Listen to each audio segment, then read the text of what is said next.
vous n'allez nulle part. Ce voyage est réservé à la vraie famille. Ma belle-fille a parlé doucement, mais avec une netteté capable de trancher le brouhaha de l'aéroport.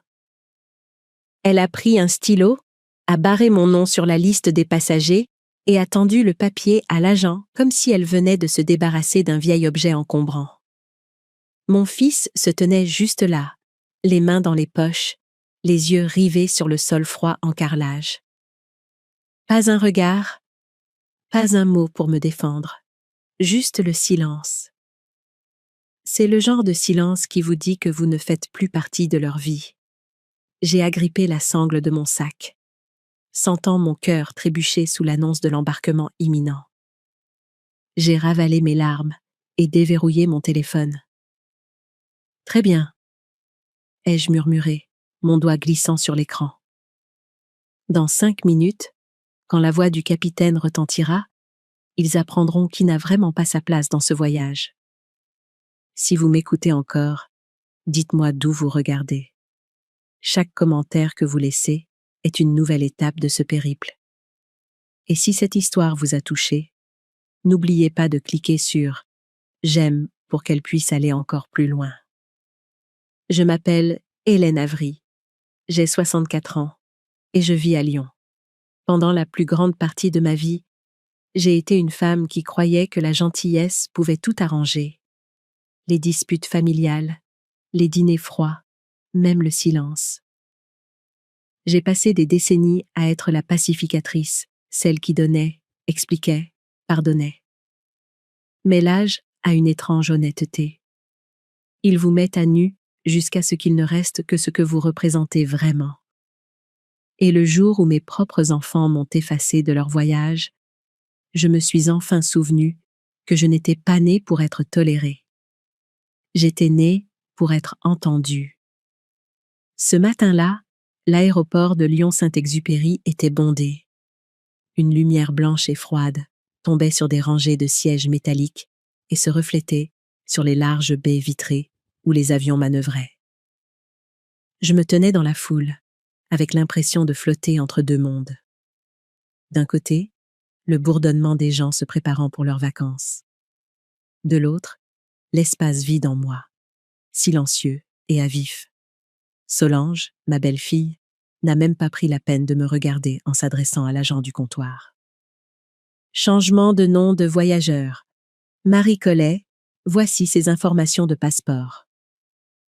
Elle l'a dit d'un ton sec et confiant, sa voix froide comme le métal. J'ai regardé la carte d'embarquement dans ma main être retirée et remplacée par un nouveau billet estampillé d'un audacieux Marie Collet, une personne que je ne connaissais même pas. J'ai regardé Michel, mon fils unique. Il a 38 ans maintenant. Il a réussi. Conduit une Tesla argentée. Vit dans une maison à 2 étages dans la banlieue chic d'Écully. Mais à ce moment-là, il se tenait là comme un garçon perdu. Sauf qu'il ne me cherchait plus. « Michel », ai-je dit à peine plus fort qu'un murmure que lui seul pouvait entendre.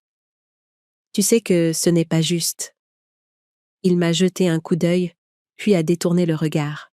« Maman, s'il te plaît, comprends-nous. Tu ne devrais pas voler si loin. Ce voyage va t'épuiser. Nous voulons juste que tu te reposes. » J'ai esquissé un mince sourire. « Je ne suis pas fatiguée, Michel.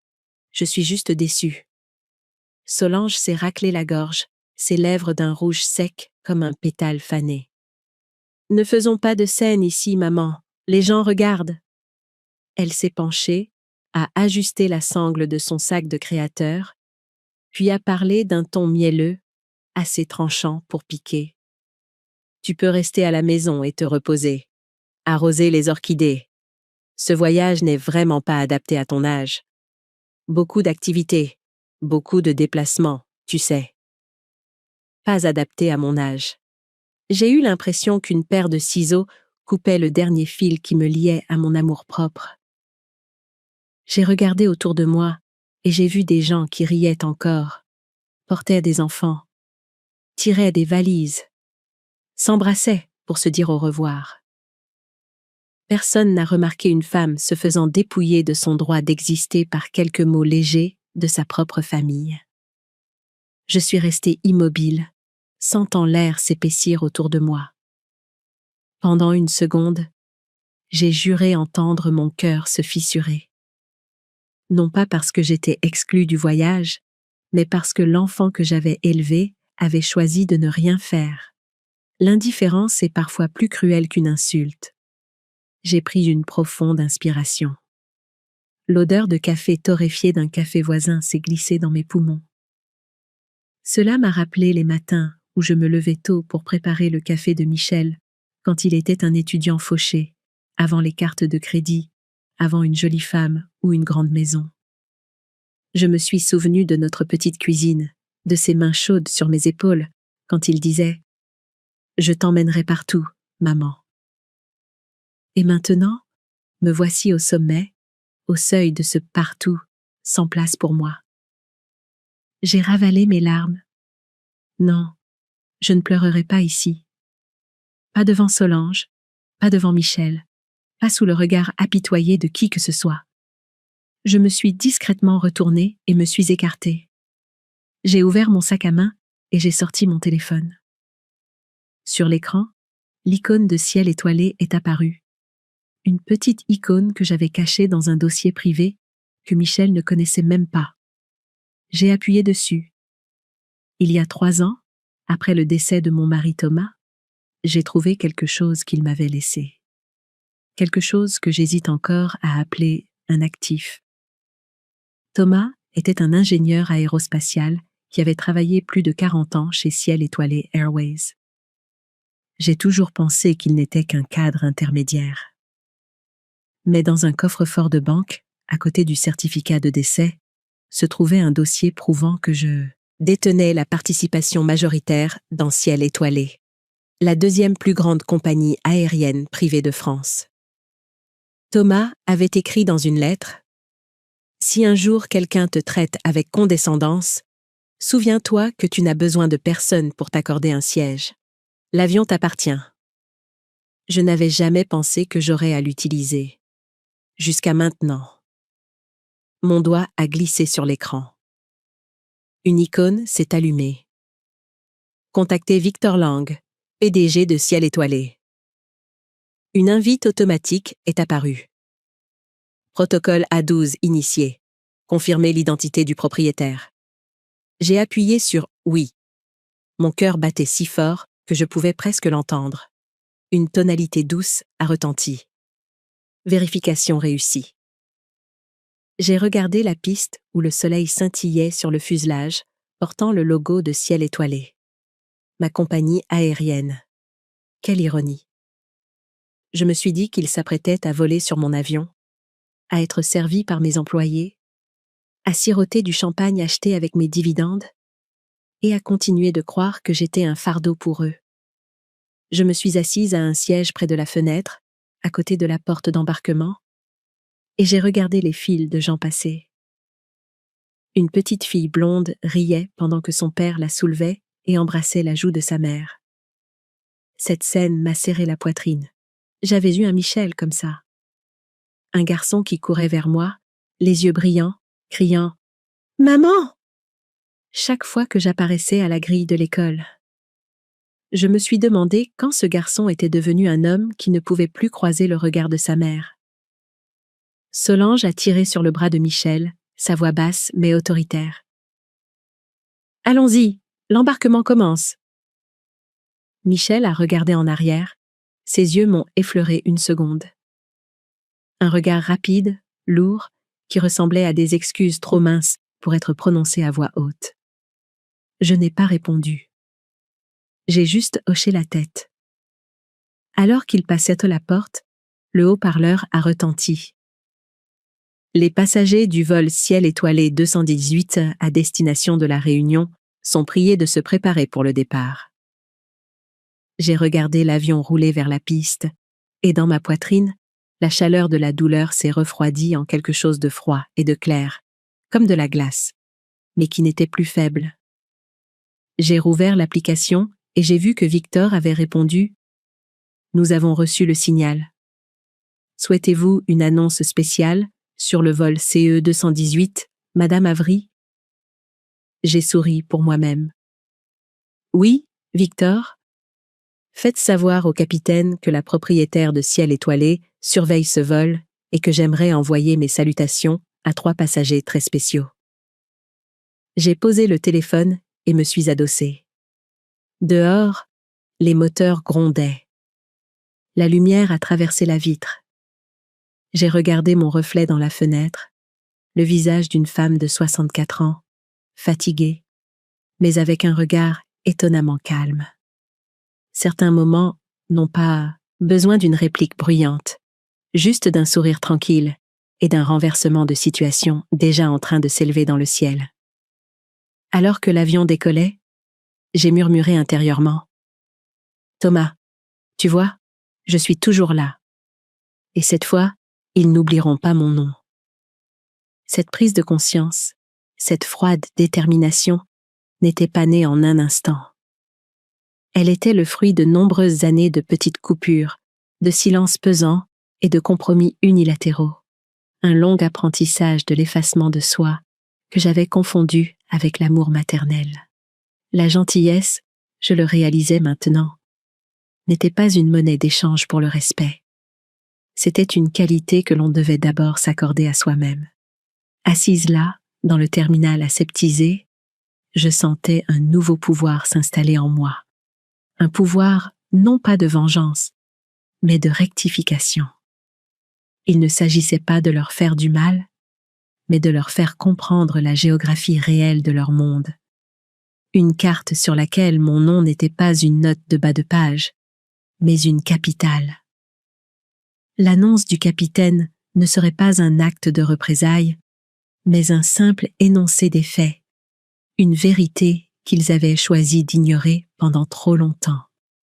Je repensais à toutes les fois où j'avais minimisé mes propres désirs pour accommoder les leurs, les anniversaires que j'avais passés seuls parce qu'ils étaient trop occupés, les traditions familiales que j'avais maintenues vivantes seules, pour qu'elles soient finalement balayées par les nouveaux projets de Solange.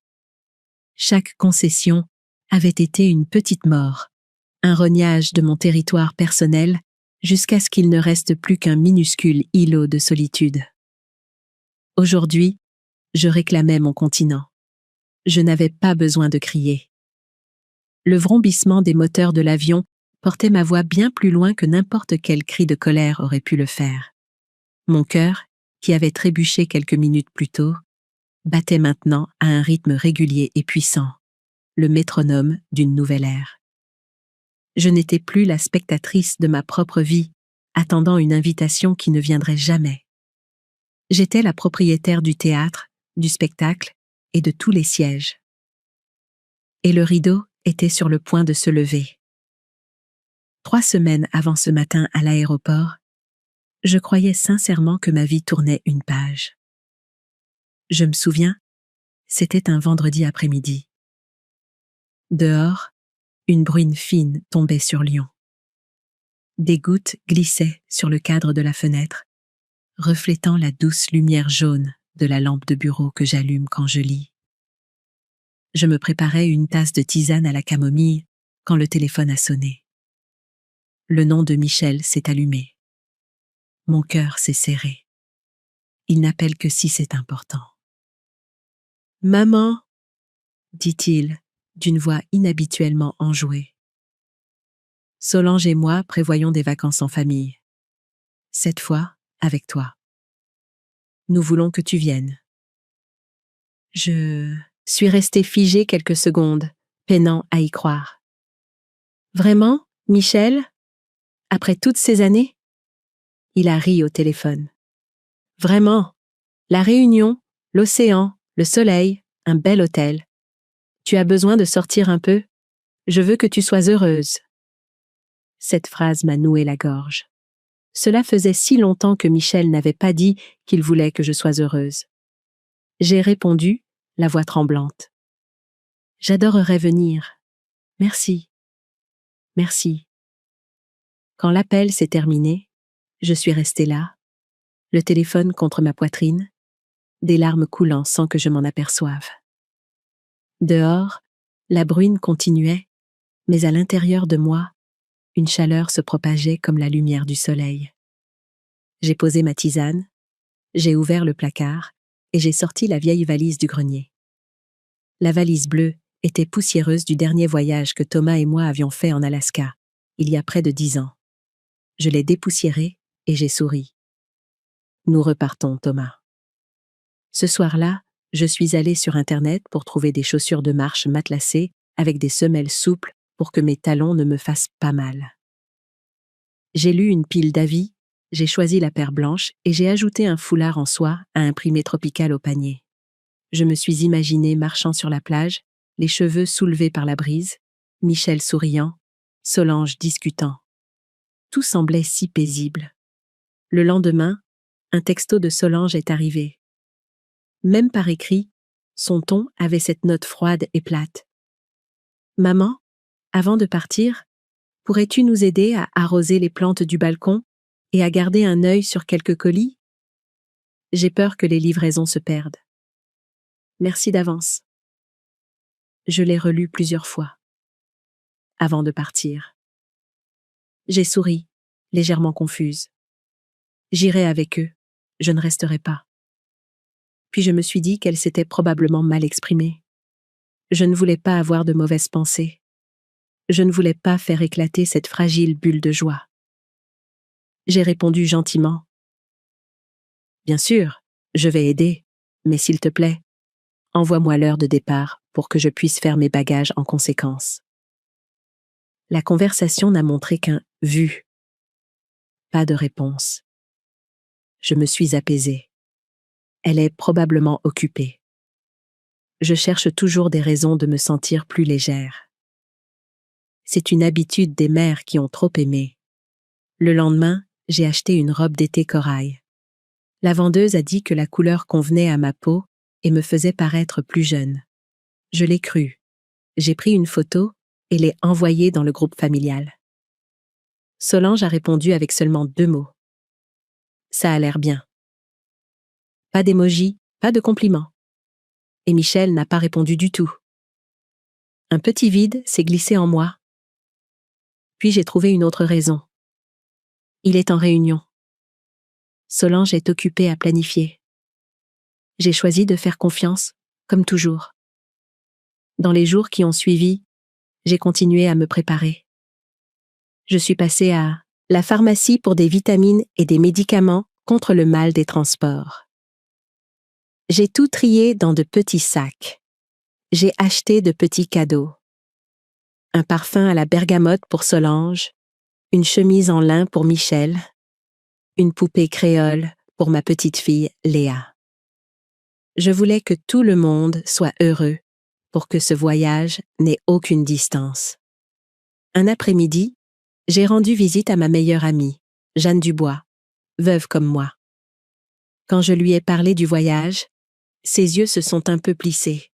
« Est-ce que Solange t'a appelé pour t'inviter elle-même? » « Non, c'est Michel qui l'a fait. » « T'a-t-elle dit quelque chose depuis? » J'ai reçu un texto me demandant d'arroser les plantes et de réceptionner des colis. Mais c'est peut-être une confusion. Jeanne a secoué la tête et a posé une main sur mon épaule. « Hélène, écoute. Solange essaie toujours de tout contrôler autour de Michel, y compris toi. Elle redéfinit la famille d'une manière qui t'exclut et tu ne le vois pas encore. » Je suis restée silencieuse. Je savais qu'elle pouvait avoir raison, mais je ne voulais pas le croire. J'avais vécu trop longtemps avec la distance. Maintenant qu'une petite porte s'était ouverte, je voulais la franchir, même si cela pouvait être un piège. Je pense qu'elle a changé, ai-je dit doucement. Jeanne a soupiré. Je l'espère. Ce soir-là, je me suis assise sur mon lit et j'ai réécouté le message de Michel. Cette fois, avec toi. J'ai écouté encore et encore, en souriant. Une seule phrase suffisait à me faire oublier tous les doutes. Je voulais croire que mon fils était encore ce petit garçon, simplement influencé by his wife. Une mère veut toujours croire le meilleur, même quand son cœur connaît déjà la vérité. J'ai de nouveau envoyé un texto à Michel. S'il te plaît, rappelle-moi l'heure du vol pour que je puisse réserver un taxi à l'avance. Je suis impatiente. Message envoyé. Pas de confirmation de lecture. Un jour a passé. Puis 2. Toujours rien. Le 3e soir, Solange a appelé. Sa voix était égale et donnait l'impression qu'elle lisait des notes. « Salut, maman. Le voyage est tout organisé. J'ai envoyé l'itinéraire par email. S'il te plaît, vérifie. » J'ai demandé. « À quelle heure partons-nous » ? Je t'enverrai les détails plus tard. « Oh, et pourrais-tu réceptionner un colis Amazon demain » ? J'ai mis ton nom comme destinataire. J'ai souri, crispée. « D'accord, Solange. Merci. Tu es la meilleure. » Sa voix était douce comme le miel pour masquer l'amertume. J'ai posé le téléphone et j'ai regardé autour de la maison silencieuse. J'ai passé ma vie à faire de cet endroit un foyer pour ma famille, et pourtant, de plus en plus, je me sentais comme une locataire. Malgré tout, je ne voulais pas penser au pire. J'ai continué à me préparer. 2 semaines avant le voyage, j'ai sorti la valise au soleil et j'ai tout emballé avec soin. Je suis allée au salon de coiffure, j'ai coupé les pointes sèches et j'ai teint mes cheveux. Châtain. Thomas disait que cette couleur me donnait l'air d'un thé de l'après-midi.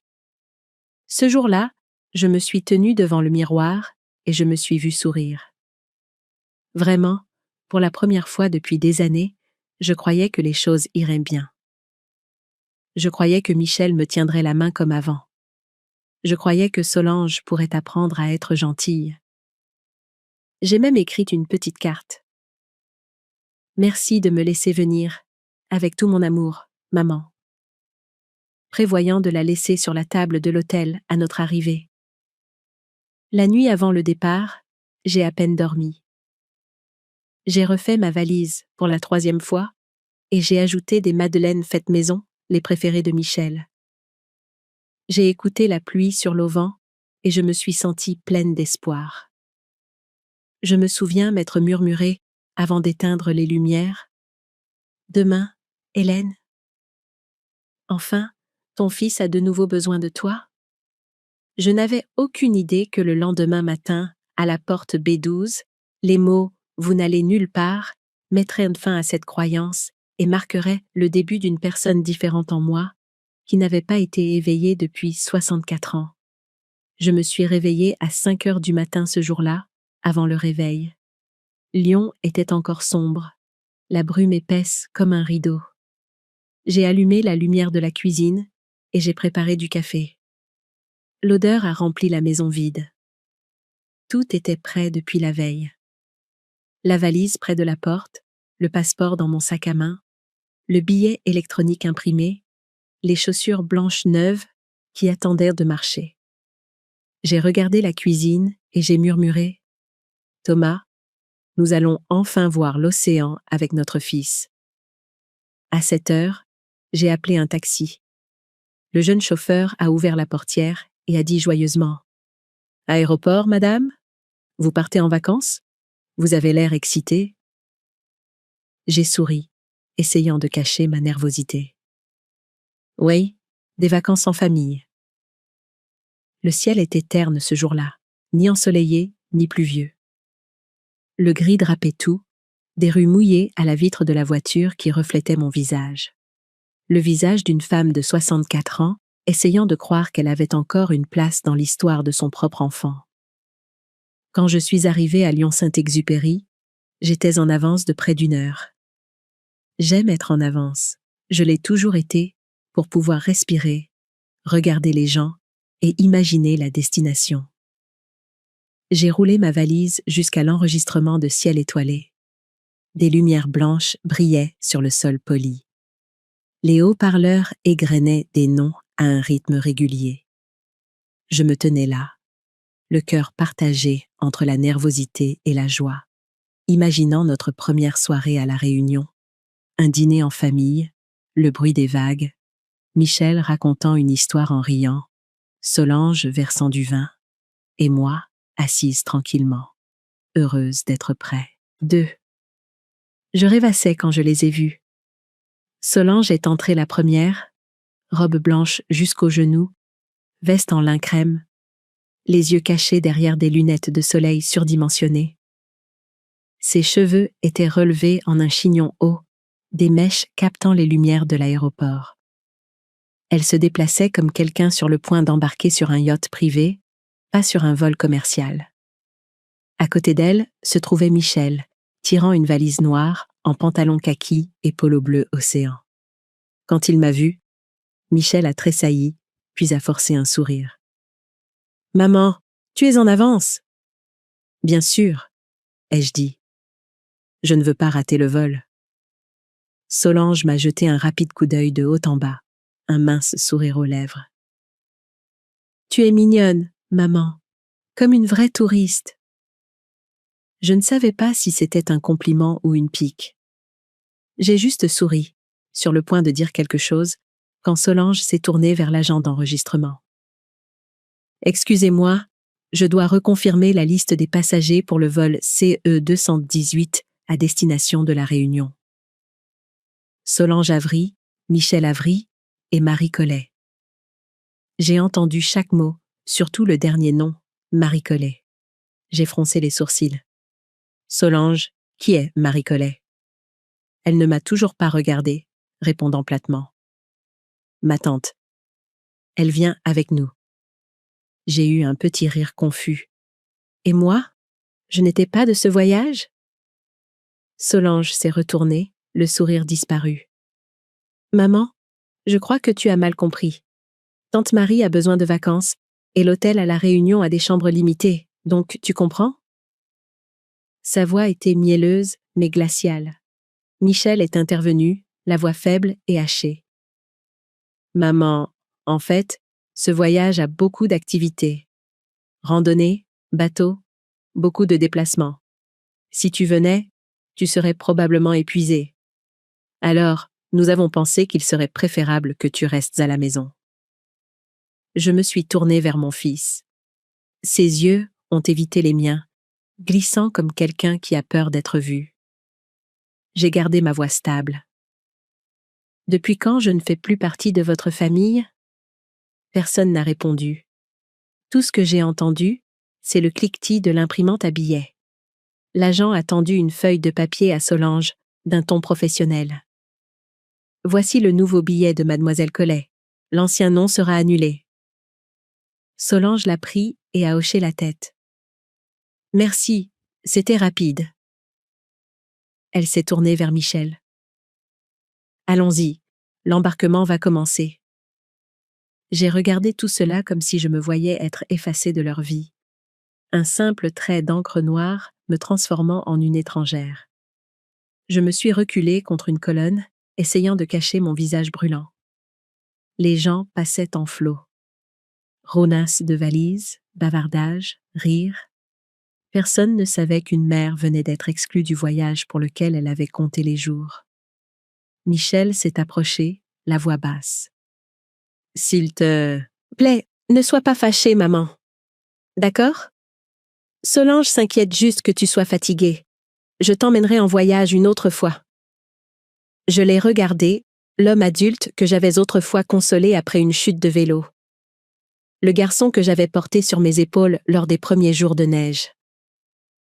Tu donnes l'impression que je suis un fardeau. Il n'a rien dit. Le silence s'est étiré jusqu'à m'étouffer. Solange a appelé d'un ton sec. « Michel, dépêche-toi, ils embarquent. » Il a hoché la tête, puis s'est éloigné sans un mot de plus. Je suis restée là, écoutant ses talons frapper le sol, chaque pas sec comme le martèlement d'un verdict.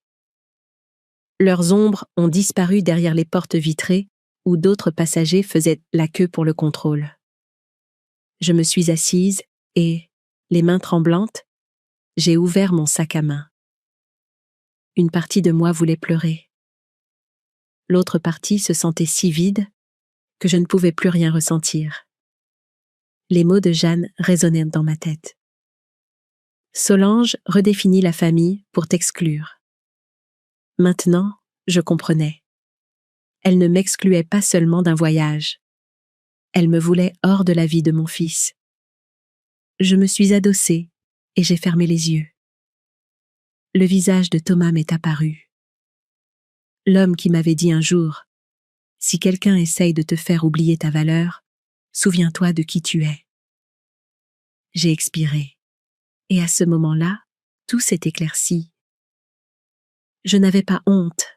Je ne me sentais pas humiliée. Au lieu de cela, une lumière froide et stable a parcouru mes veines.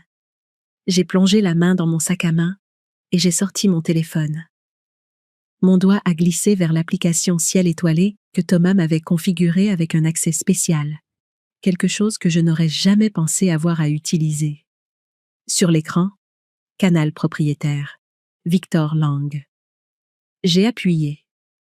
L'écran a vibré. Une fenêtre de discussion s'est ouverte. J'ai tapé. Activer protocole A12. 3 secondes plus tard, une réponse. Reçu. Confirmer identité propriétaire. Hélène Avry. J'ai appuyé sur confirmer. Mon cœur battait fort. Pas de peur. Pour la première fois depuis des années, je me sentais en contrôle de ma propre vie. J'ai rangé le téléphone, je me suis levée et je suis sortie de la foule. J'ai marché lentement, sans me presser, roulant légèrement ma valise. Personne ne m'a regardé et je m'en fichais. J'avais passé toute ma vie à mettre tout le monde à l'aise. Aujourd'hui, j'ai choisi de ne plaire à personne. J'ai trouvé un coin tranquille, près d'une grande fenêtre. Je me suis assise et j'ai regardé la piste. Un avion de ciel étoilé attendait. Je savais que c'était le vol CE 218 pour La Réunion. Leur vol. La lumière s'est reflétée sur la vitre et est tombée sur mon visage. J'ai souri pour la première fois depuis que j'étais entrée. Un sourire tranquille. Pas de tristesse, juste de la certitude. J'ai bu une gorgée d'eau, j'ai pris une inspiration et je me suis dit doucement « D'accord, Hélène, à partir de maintenant, tu n'es plus l'invitée. Tu es celle qui donne les ordres. » Quand les haut-parleurs ont annoncé le départ imminent, j'ai su que le jeu avait commencé. Mais contrairement à ce qu'ils pensaient, ce plateau de jeu m'appartenait. Je me souviens du dernier après-midi de Thomas comme si c'était hier. Une rare lumière du soleil lyonnais filtrait par la fenêtre de notre chambre, déposant une lueur chaude et mielleuse sur ses cheveux argentés. Il tenait ma main, des mains tannées par une vie passée avec le métal, maintenant sèche et légère comme une feuille. « Tu t'en sortiras si je pars le premier, » dit-il, la voix rauque mais ferme. « Je sais que tu es plus forte que tu ne le penses. » J'ai ri en essuyant mes larmes. « Comment puis-je être forte sans toi ?» Il a simplement secoué la tête. « Tu verras, j'ai tout préparé. Attends juste le bon moment. » C'était la dernière fois que j'entendais sa voix. 3 jours plus tard, il est décédé dans son sommeil. Sans lutte, sans douleur, comme s'il était simplement entré dans une autre pièce. Après les funérailles, quand tout le monde était parti, je me suis assise à notre table et j'ai fixé la chaise vide.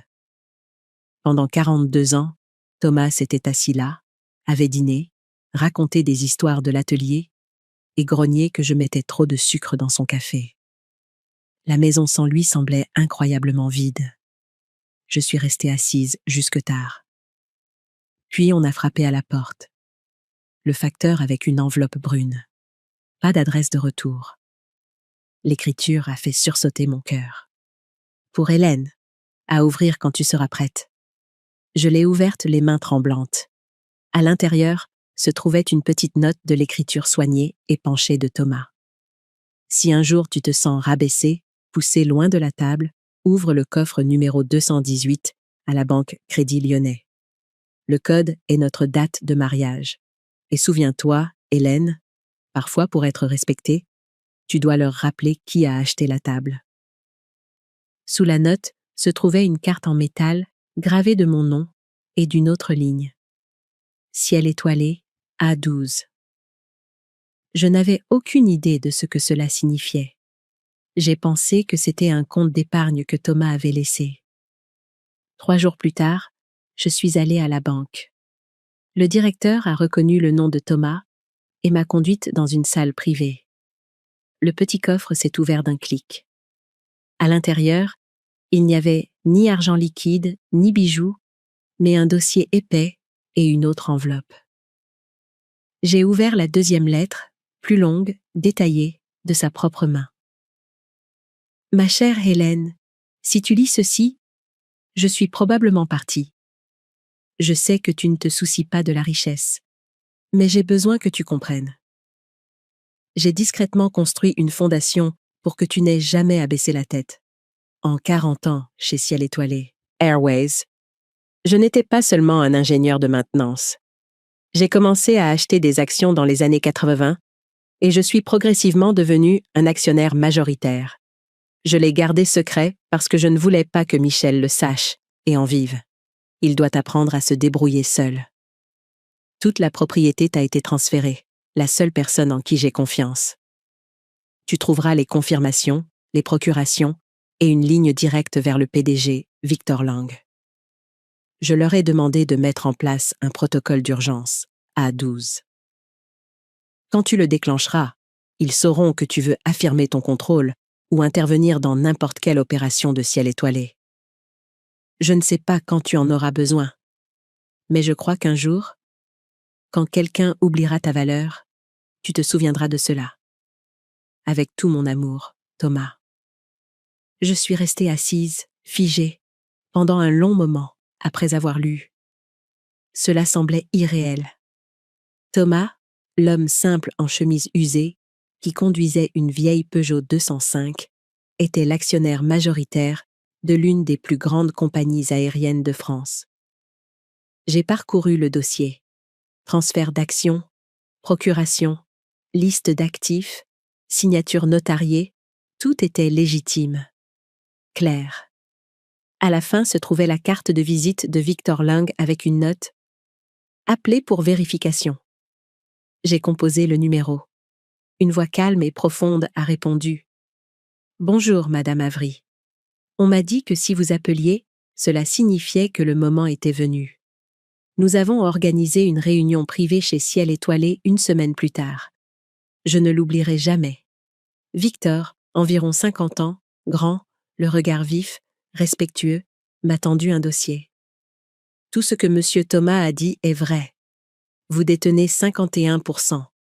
À partir de maintenant, Ciel Étoilé est sous votre contrôle. J'ai laissé échapper, presque paniqué. Je ne connais rien à la gestion d'une compagnie aérienne. Victor a souri. Il le savait, madame. Il savait aussi que le vrai pouvoir ne réside pas dans les opérations quotidiennes. Il réside dans le fait de savoir quand parler. Je suis rentrée chez moi à moitié hébétée. J'avais l'impression que Thomas était encore là, me guidant. J'ai commencé à lire, non pas comme une veuve curieuse, mais comme quelqu'un qui apprend la seconde vie de son mari. J'ai appris les bases, les actions, les procurations, les finances. Chaque soir, je lisais jusqu'à ce que mes yeux me brûlent. Je voulais comprendre le monde qu'il avait gardé silencieux pour que je puisse tenir bon le moment venu. 1 mois plus tard, Victor est venu chez moi. Nous nous sommes assis dans le salon, sous notre photo de mariage. Il a revérifié la propriété avec des papiers mis à jour et a installé une application propriétaire senior. Elle me permettait de suivre les vols en temps réel, de vérifier les itinéraires et surtout, de contacter la direction à tout moment. J'ai demandé « Pourquoi Thomas a-t-il caché cela pendant tant d'années ?» Victor a répondu « Il m'a dit quelque chose de spécial. Hélène ne doit le savoir que lorsqu'elle a besoin de le savoir. Quand on la poussera de la table, elle réalisera qu'elle peut acheter tout le restaurant. » J'ai ri, à la fois triste et fière. C'était bien Thomas, des mots légers porteurs d'un long plan. À partir de ce moment-là, je suis restée discrète. Je n'en ai pas parlé à Michel et certainement pas à Solange. j'ai vécu de la même manière. Pension, courses, orchidées, église. Tout le monde supposait que j'étais une veuve de la classe moyenne. Je ne les ai pas corrigés. Peut-être que Thomas voulait que je reste cachée pour qu'il montre qui ils sont avant que je ne réponde. Je n'ai ni affiché ma richesse, ni dépensé. Mon compte courant semblait modeste, mais chaque fois que j'ouvrais l'application Ciel étoilé et que je voyais des lignes à 7 chiffres bouger, je me souvenais des mots de Thomas. Le pouvoir, ce n'est pas l'argent. C'est ton silence jusqu'au bon moment. Parfois, Victor envoyait des rapports, des revenus, de nouveaux itinéraires, des dividendes. Je ne m'en suis pas mêlée. J'ai regardé et j'ai attendu. De temps en temps, en discutant avec Jeanne, je plaisantais à moitié. Si quelqu'un me manque de respect, j'achèterai l'aéroport. Jeanne riait. Pas besoin de l'acheter, Hélène. Fais-leur juste savoir à qui appartient la piste. Cette phrase m'est restée en tête pendant des mois. J'ai commencé à changer, pas plus riche, mais plus certaine, plus calme. Je n'avais plus peur d'être oubliée parce que je savais que mon existence était liée à quelque chose qu'ils ne pouvaient pas toucher. Et puis, ce matin à l'aéroport de Lyon, quand Solange a froidement rayé mon nom et que Michel a regardé le sol, j'ai réalisé que le bon moment dont parlait Thomas était arrivé.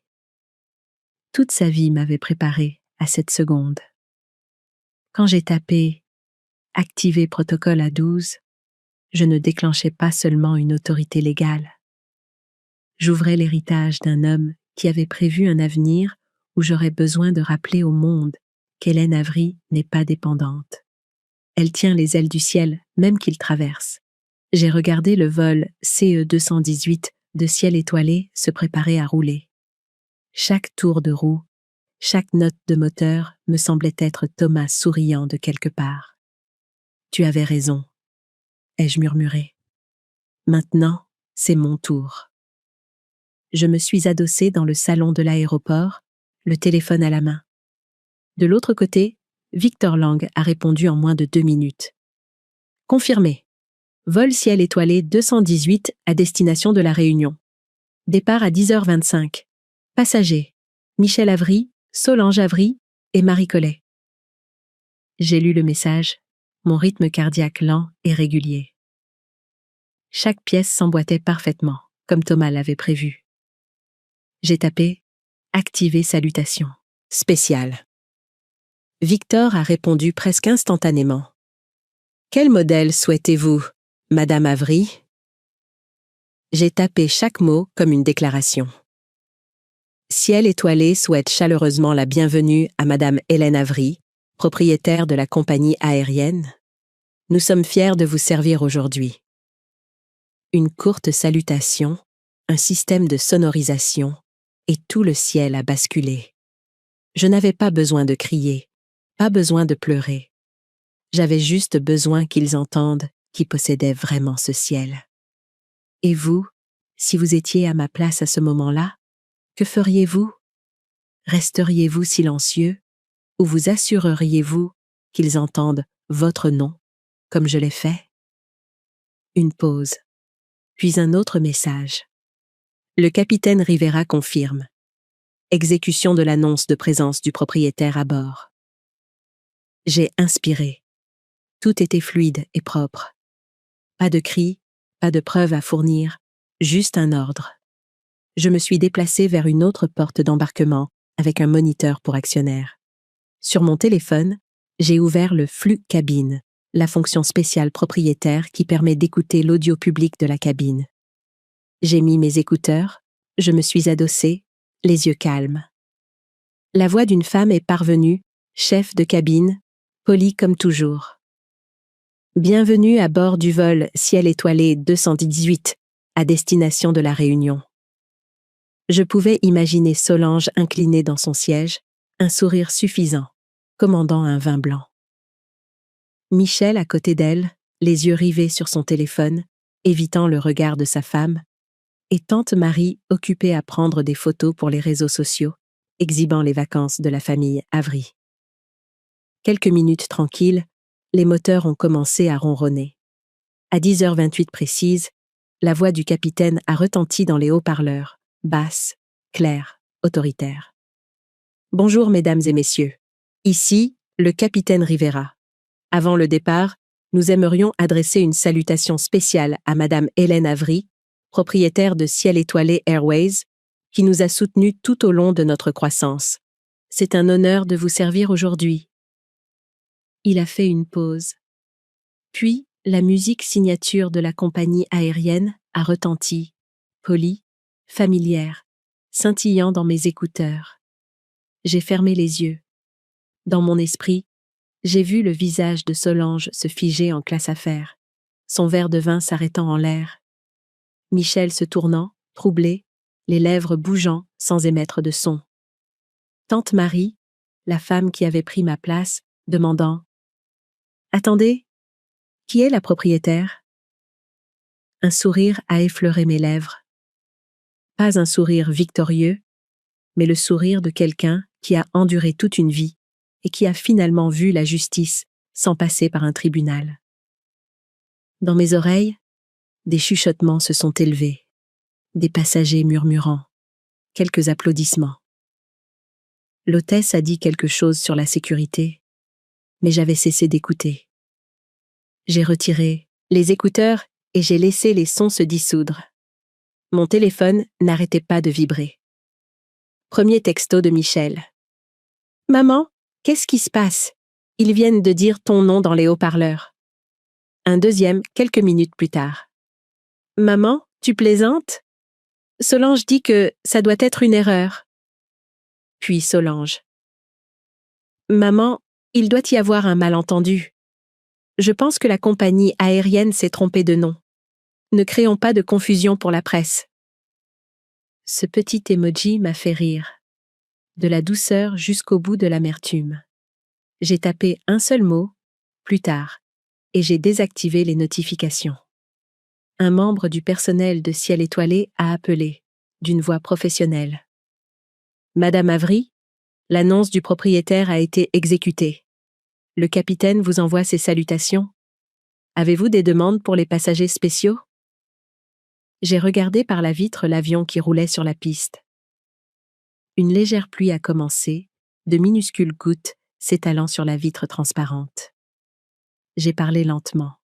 « Oui, je veux que chaque service de la classe affaires sur ce vol soit étiqueté « offert par HA », du vin et des repas au salon de l'hôtel à l'arrivée. Et assurez-vous qu'il sache qui est HA. » L'agent a semblé légèrement surpris, mais est resté calme. « Oui, madame. Nous nous en occupons immédiatement. » J'ai raccroché et je me suis adossée sur mon siège. Au loin, le moteur a commencé à prendre de la vitesse, le son s'approfondissant et devenant plus fort. L'avion a lentement décollé du sol, emportant avec lui 3 personnes qui pensaient pouvoir décider de ma place dans cette vie. Dehors, le ciel plombé a commencé à se déchirer par endroits, révélant quelques traînées de lumière flottante. La pluie continuait de tomber, mais plus fine maintenant, plus douce. Je suis restée assise, regardant l'avion jusqu'à ce qu'il ne soit plus qu'un point argenté dans les nuages. Un étrange calme s'est répandu en moi, comme si le poids de toutes ces années de silence et d'endurance s'était évanoui à ce moment-là. Pas de colère, pas de jubilation, juste de la légèreté, assez légère pour que je puisse entendre mon propre rythme cardiaque, lent et régulier. Une femme d'âge moyen à côté de moi a remarqué mon sourire et a demandé doucement « Sur quel vol êtes-vous ? Vous avez l'air si heureuse. » J'ai secoué la tête et j'ai souri. « Je ne vole pas. J'accompagne juste quelques parents. » Elle a hoché la tête et n'a pas posé plus de questions. J'ai rassemblé mes affaires et j'ai roulé ma valise vers la sortie. Derrière moi, les annonces de l'aéroport continuaient de bourdonner, appelant les vols et les noms des passagers. J'ai traversé la foule, sentant tout le bruit fondre derrière moi. Dehors, la pluie s'était calmée. L'air sentait l'asphalte mouillé et portait une brise fraîche et propre. J'ai ouvert mon parapluie et j'ai marché lentement jusqu'à la station de taxi. Des lumières tamisées scintillaient sur le trottoir, comme des traînées de vieux souvenirs. Un taxi s'est arrêté et le chauffeur a incliné la tête. « Où allons-nous, madame ?»« À la maison ?» ai-je dit doucement. Puis, j'ai fait une pause. J'ai réfléchi un instant. « Non, au café de l'Aurore, rue de la République. » Il a hoché la tête et la voiture a avancé. J'ai regardé par la fenêtre. Lyon défilait en arrière, les bâtiments s'estompant dans la brume. À l'intérieur, il n'y avait plus le vide laissé par l'abandon, seulement le sentiment que pour la première fois depuis des années, je pouvais me voir me tenir droite. J'ai ouvert mon téléphone et je suis retournée sur l'application Ciel étoilé. Sous la liste des vols, une petite ligne est apparue. Vol CE218, statut, en vol, accusé de réception propriétaire, terminé. Juste en dessous, une note interne est apparue. Surclassement courtoisie classe affaires sous directive HA. J'ai appuyé sur la ligne, puis j'ai éteint l'écran. Pas besoin d'en voir plus. C'était suffisant. Thomas disait toujours « La justice d'une personne intelligente, c'est de faire en sorte que celui qui a eu tort entende votre nom dans le haut-parleur. » Maintenant, je comprenais. Dehors, la dernière goutte de pluie a glissé de la vitre de la voiture et à l'intérieur de moi, une autre sorte de pluie a également pris fin. J'ai levé les yeux. Le ciel était toujours gris, mais il ne semblait plus lourd. J'ai souri faiblement et j'ai murmuré « Tu vois ça, Thomas ? Je n'ai pas besoin de voler haut. J'ai juste besoin qu'il sache à qui appartient ce ciel. » Le temps que je rentre à la maison, la pluie lyonnaise s'était arrêtée. La lumière de fin d'après-midi filtrait à travers les stores, formant des traînées dorées sur le parquet. La maison était silencieuse, comme si elle écoutait. J'ai accroché mon manteau, posé la valise près du canapé, et je suis allée directement dans la chambre. L'armoire en chêne était toujours là, comme quand Thomas était en vie. Je l'ai ouverte et l'odeur familière s'est échappée. Le vieux savon, le pull en laine qu'il portait dans le jardin quand il réparait la tondeuse. J'ai caressé du bout des doigts la maille grise, légèrement boulochée, et c'était comme toucher un souvenir. Toutes ces années, j'avais pensé que si je perdais Thomas, je ne pourrais pas continuer. Mais debout devant l'armoire maintenant, je savais qu'il était toujours là, non pas pour que je pleure, mais pour que je choisisse. Je n'ai pas pleuré, j'ai juste dit doucement, comme une promesse. Je partirai, Thomas. Mais cette fois, pas pour quelqu'un d'autre, juste pour moi. J'ai quitté la pièce, je me suis préparé un thé au gingembre, puis j'ai appelé Jeanne. « Jeanne, je veux aller quelque part, » ai-je dit quand elle a décroché. « Où ça ? À la Réunion pour pourchasser l'avion de Solange ?» a-t-elle plaisanté. J'ai ri. « Non, je veux partir, mais pour moi-même, sans personne pour me suivre. » Elle est restée silencieuse un instant, puis a dit doucement « Alors, tu as enfin commencé à vivre pour de vrai. » Cet après-midi-là, j'ai reçu un appel de Victor Lang. Il a demandé une réunion en ligne pour présenter les nouveaux résultats financiers trimestriels et une proposition d'expansion. J'ai accepté. À l'écran, Victor parlait de son ton régulier. « Madame Avery, Ciel étoilé se prépare à lancer des liaisons européennes. Le conseil d'administration souhaite que le nom de l'actionnaire majoritaire soit associé au projet. Il vous demande de confirmer ou de déléguer. » J'ai regardé les chiffres, les revenus, les dividendes, les graphiques de croissance. Je connaissais peu l'aspect technique, mais je comprenais le poids d'une décision mieux que quiconque. J'ai dit « Envoyez-moi les documents, je signerai. » 1 heure plus tard, le fichier électronique est arrivé dans ma boîte de réception. J'ai signé de mon nom, Hélène Avery, d'une main ferme, comme si je fermais un chapitre et en ouvrais un autre. Victor a souri, la voix légère mais touchée. Thomas a toujours dit que le jour où vous signeriez votre premier document serait le jour où Ciel étoilé aurait vraiment une âme. Je pense qu'il avait raison. J'ai jeté un coup d'œil à la fenêtre, scintillante de la lumière tardive, les nuages dérivant lentement. Non, Victor. Aujourd'hui, c'est le jour où j'ai commencé à avoir une âme. Après la réunion, j'ai demandé à Ciel étoilé de programmer une formation de niveau exécutif sur la gouvernance des compagnies aériennes pour les propriétaires. Non pas pour diriger l'entreprise, mais pour comprendre le monde dans lequel mon mari avait vécu. Je ne voulais pas seulement hériter. Je voulais être digne. Ce soir-là, je me suis assise à mon bureau et j'ai regardé notre photo de mariage jaunie. Mon sourire de 22 ans était encore éclatant, et Thomas me regardait avec une aisance absolue. J'ai ouvert mon ordinateur portable et j'ai créé un nouveau compte bancaire. Le fonds Second Souffle. Ce petit fonds avait un but simple, aider les femmes de plus de 60 ans. Celles qui étaient rejetées, oubliées ou traitées comme un fardeau par leur propre famille, à prendre un second souffle dans la vie. Un début modeste, mais je savais qu'il grandirait. Pas seulement par l'argent, mais par le sens. J'ai écrit dans la description du fonds. Personne n'est trop vieux pour mériter le respect. Personne n'est trop en retard pour recommencer. Quand j'ai terminé, je me suis sentie plus légère, comme si des couches de lourdeur dans ma poitrine étaient doucement débouclées. Le lendemain matin, j'ai décidé de tout changer. Je suis allée au magasin de téléphonie, j'ai acheté un nouvel appareil et j'ai changé de numéro. J'ai quitté le groupe de discussion familiale sur l'ancien téléphone et j'ai mis en sourdine les notifications de Michel et Solange. Je ne les effaçais pas de ma vie, mais j'avais besoin de faire taire le bruit qui m'avait usé.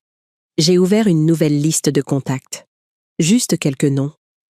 Jeanne, Victor, mon cabinet d'avocat et un agent de voyage.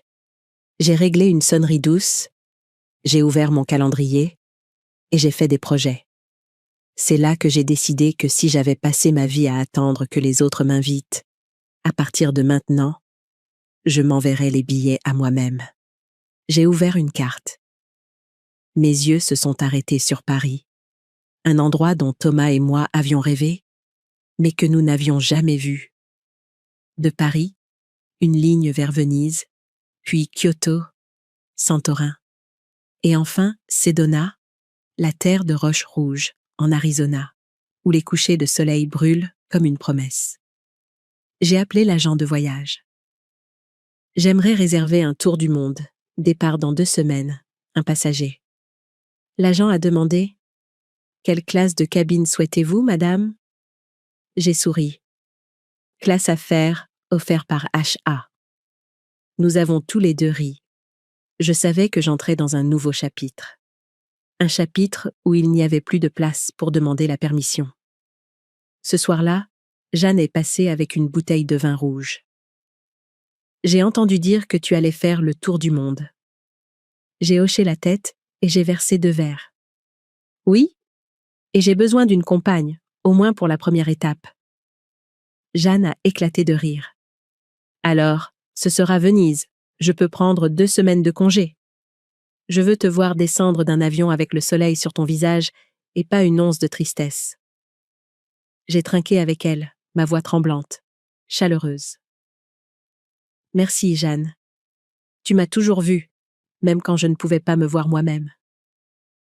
Cette nuit-là, après le départ de Jeanne, je me suis tenue devant le miroir de la salle de bain. La lumière chaude encadrait un visage avec des rides autour des yeux et de l'argent dans les cheveux. Mais le regard dans mes yeux était différent. Quelque chose que j'avais perdu il y a des années et que j'avais enfin retrouvé. La vitalité. J'ai regardé assez longtemps pour que les larmes viennent, non pas de chagrin, mais de gratitude. J'avais vécu toute ma vie pour les autres. Maintenant, pour la première fois, je vivais pour moi. J'ai gardé l'ancien téléphone dans un tiroir. Le voyant de notification clignotait. Je l'ai ouvert. 10 appels manqués de Michel, 3 messages vocaux de Solange. Le premier était de Michel, voix tremblante. « Maman, je suis désolée. Je ne savais pas. Je ne pensais pas que tu serais blessée comme ça. J'avais peur de me disputer avec Solange. » Le second était de Solange, essayant de paraître douce. « Maman, je suis désolée. C'était un malentendu. Je ne savais pas que la compagnie aérienne dirait ton nom comme ça. » S'il te plaît, ne sois pas fâché, d'accord? Je les ai tous écoutés, puis je les ai supprimés. Pas par colère, juste parce que je n'avais plus besoin d'explications. Certains chapitres sont mieux fermés en silence. Je suis sortie sur le porche. Le dernier parfum de jasmin embaumait l'air. Lyon, la nuit, semblait inhabituellement calme. J'ai levé les yeux. Les nuages se sont écartés pour révéler une poignée de petites étoiles. Demain, je passerai au bureau de ciel étoilé, signerai les papiers du second souffle, puis je rendrai visite à un tailleur pour quelques nouvelles tenues. Rien de tape à l'œil, juste assez pour me sentir belle à ma façon. J'ai pensé à Thomas. S'il était là, il dirait « Tu as piloté le plan de vol depuis le début. Tu ne le savais tout simplement pas. » J'ai souri et j'ai posé une main sur mon cœur, murmurant « Tu avais raison. Je ne survis pas seulement. Je vole. » Dans le miroir, cette femme me regardait en retour. Cheveux argentés, yeux brillants, épaules droites et un sourire paisible. Plus la mère rayée d'une liste, plus la veuve endurante. Mais Hélène Avry, qui est passée de l'endurance à l'action, du silence à la voix, du passé à elle-même. Paris m'a accueillie avec l'odeur des croissants, le cliquetis des chaussures sur les trottoirs humides et des fenêtres débordant de géraniums. Je suis arrivée un matin de début d'automne, juste après la pluie, l'air ayant un goût de beurre fondu. Mon petit hôtel de la rue Saint-Germain n'était pas luxueux, mais la chambre du 3e étage avait un balcon donnant sur la Seine, assez proche pour entendre l'eau et sentir le froid s'insinuer dans mes cheveux argentés. Le premier jour, je suis allée à l'orangerie. Dans la salle ovale, les nymphéas de Monet enveloppaient les murs, des bleus et des violets doux respirant avec les spectateurs. Je suis restée immobile. Toute ma vie, j'avais pleuré de douleur, de perte et de blessures. Cette fois, mes larmes ont coulé pour une raison différente, parce que j'avais le droit d'être heureuse, le droit d'exister sans excuse. Je me suis assise sur un banc en bois sous la lumière tamisée.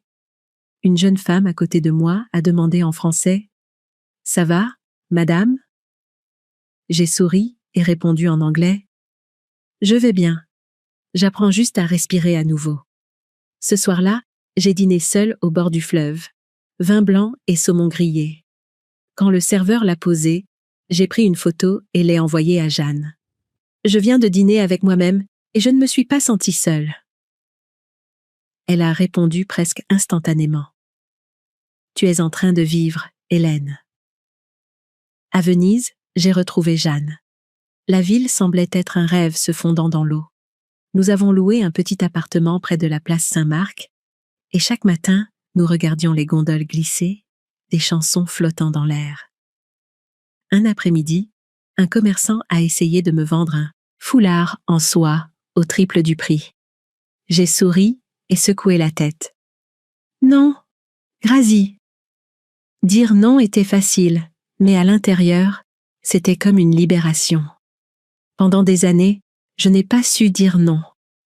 J'acceptais tout pour maintenir la paix, pour éviter les ennuis, pour ne déranger personne. À Venise, j'ai appris à dire non à la voix dans ma tête, celle qui disait que j'étais vieille, que ce que je faisais n'avait plus d'importance. Je lui ai dit non, puis j'ai ri en entendant ma voix résonner dans une ruelle étroite, se mêlant au clapotis de l'eau. Jeanne a souri. Tu sais, Hélène, non. est l'un des plus jolis mots de l'âge adulte. J'ai hoché la tête. Et peut-être le mot que nous, les femmes, passons une vie à apprendre à dire. Kyoto était un autre monde. Les feuilles d'érable viraient au rouge, les temples étaient baignés d'orange et d'or. J'ai séjourné dans un ryokan où l'on m'a appris à m'incliner à la porte et à dire « arigato » avec un cœur tranquille. Chaque matin, je méditais dans un petit jardin, écoutant l'eau goutter du bambou. Une brise a dispersé quelques feuilles d'érable dans l'étang. J'ai soudain entendu le rire de Thomas, bas, chaud, comme un violoncelle. J'ai fermé les yeux, et pour la première fois depuis des années, je me suis pardonnée d'être restée silencieuse trop longtemps, d'avoir laissé les autres décider de ma valeur, d'avoir confondu l'endurance avec la gentillesse. J'ai parlé doucement, à la fois confession et promesse. Hélène, tu ne seras plus silencieuse. Le dernier jour à Kyoto, j'ai laissé une carte près d'une statue de Bouddha à Kiyomizu-dera. Merci de m'avoir appris que la paix ne vient pas des autres, elle vient de ma respiration. Santorin semblait faite pour la guérison. Le ciel et la mer ne faisaient qu'un. De mon balcon, je regardais les maisons blanches empilées sur la falaise, et je voyais le soleil poudrer l'eau de lumière, comme quelqu'un qui sale des blessures et les recoue avec de l'or. Jeanne et moi, nous sommes assises avec du vin frais. Elle m'a parlé de son mariage de 32 ans, de la trahison, des années d'endurance et d'un divorce tardif à 60 ans. Tu sais, a-t-elle dit, le divorce n'est pas un point final, c'est une virgule avant un chapitre de retour en force. J'ai souri. Tu viens de redéfinir le bonheur, Jeanne. Nous avons trinqué et promis de vivre bruyamment pour le reste de nos jours. Cette nuit-là, j'ai écrit « Je vivais dans les maisons des autres, au rythme de leur cœur. Maintenant, je vis dans mon propre espace et mon rythme cardiaque est le son des vagues. » La dernière étape était Sedona, en Arizona. Rouge, sec, calme comme une méditation. Je l'ai choisi pour faire une pause et écrire. Chaque matin, j'ouvrais la fenêtre et je respirais l'air de grès. Cathedral Rock était juste là. Les gens disaient qu'un vortex le traversait, aidant à trouver l'équilibre. J'ai installé mon ordinateur portable sur le porche et j'ai commencé un guide intitulé « Passeport à 64 ans ». Pas un manuel de voyage, mais l'itinéraire d'une âme pour les femmes plus âgées retrouvant leur liberté. J'ai écrit « Personne n'a à jouer la Sainte Mère pour toujours. Personne n'a besoin de permission pour être joyeux. Et personne ne peut vous déclarer dépassé, sauf vous-même. » Jeanne lisait en sirotant son café. « Tu sais, Hélène, dit-elle, si Thomas pouvait te voir maintenant, il serait si fier. » J'ai souri, les yeux me piquant. « Pas si. Je pense qu'il regarde. » Nous sommes restés une semaine de plus. La nuit, 2 femmes dans la soixantaine s'asseyaient près d'un petit feu, échangeaient des histoires de vie, riaient jusqu'à en pleurer. Sous un ciel rempli d'étoiles, nous avons fait une promesse. Nous ne vivrons plus petitement, pas même un jour de plus. Quand je suis rentrée à Lyon, les médias avaient commencé à prononcer le nom d'Hélène Avery. Un article était partagé en ligne. La discrète propriétaire de Ciel étoilé lance le fonds Second Souffle, aidant les femmes âgées à retrouver liberté et dignité. Je l'ai lu sans fierté, juste avec paix. Pour la première fois, je n'étais pas la mère de Michel Avery ou la veuve de Thomas Avery. J'étais moi-même. Ma boîte de réception s'est remplie de remerciements de partout. Une femme de 67 ans de Floride a écrit « Madame Hélène, votre histoire m'a aidée à sortir d'un mariage malheureux de 30 ans. » Une autre du Texas a écrit « J'ai postulé à nouveau pour un emploi après avoir vu les nouvelles sur le Second Souffle. Merci de m'avoir donné du courage. » J'ai lu chaque ligne. Des larmes légères tombaient. j'ai réalisé que la vengeance ne guérit jamais comme la liberté. Ce n'est que lorsque vous êtes vraiment libre que les blessures se referment tranquillement. Ce soir-là, je me suis assise à ma table, j'ai ouvert une feuille de papier à lettres et je me suis écrit à moi-même « Hélène, si un jour tu t'ennuies ou te sens seule, souviens-toi que tu as volé un jour. Ne retourne pas à l'ancienne chaise juste parce qu'elle est familière. Cette chaise n'a jamais été la tienne. Le monde est vaste et il y a encore tant d'horizons à respirer.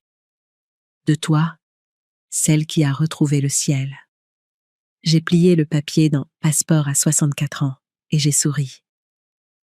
Dehors, la nuit lyonnaise était claire. Un avion de ciel étoilé a traversé ma fenêtre, ses lumières clignotant contre le ciel. Je l'ai regardé et je me suis sentie calme. Je savais que je n'étais plus seulement une passagère. Je tenais la trajectoire de ma propre vie. L'appel est arrivé un lundi matin. Je venais de me verser mon café, la lumière du soleil se glissant à travers les stores et déposant des bandes dorées sur la table de la cuisine. Le téléphone a vibré et l'écran a affiché « Appel international ». Je suis restée immobile quelques secondes. Cela faisait plus de 3 mois depuis ce vol décisif. Je n'attendais plus et je n'étais pas en colère. Il n'y avait qu'un calme tranquille, comme un lac après une tempête. J'ai décroché. La voix de Michel est parvenue, faible et crépitante à cause de la statique. « Maman, je suis désolée. » Je suis restée silencieuse, le genre de silence de quelqu'un qui a entendu trop d'excuses sans action. Il a pris une inspiration, la voix plus tremblante. « Je sais que j'ai eu tort. J'aurais dû dire à Solange que tu faisais partie du voyage. Je n'ai pas eu le courage. » J'allais répondre quand une autre voix a coupé, claire, lisse et froide. « Salut maman, c'est moi Solange. Je pense qu'il y a eu un malentendu. Nous étions seulement inquiets pour ta santé. Cet itinéraire était vraiment exigeant, maman. Randonnée, bateau, beaucoup d'activités. Je ne voulais pas que tu te fatigues. » J'ai fermé les yeux et j'ai inspiré.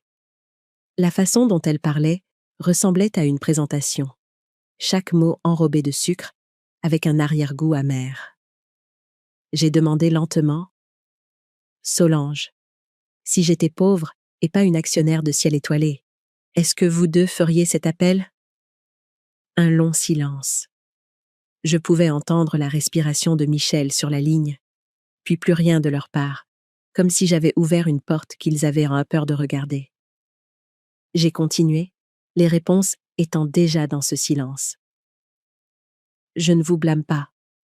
Je vois juste clairement. » Solange a eu un petit rire avec ce ton professionnel qu'elle utilise quand elle veut contrôler la situation.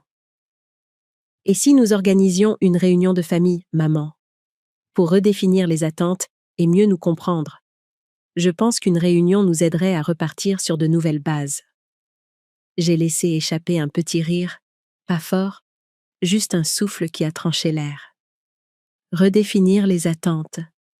Tu parles comme si tu dirigeais une entreprise, pas comme si tu parlais à ta belle-mère. » La voix de Solange s'est élevée d'un cran.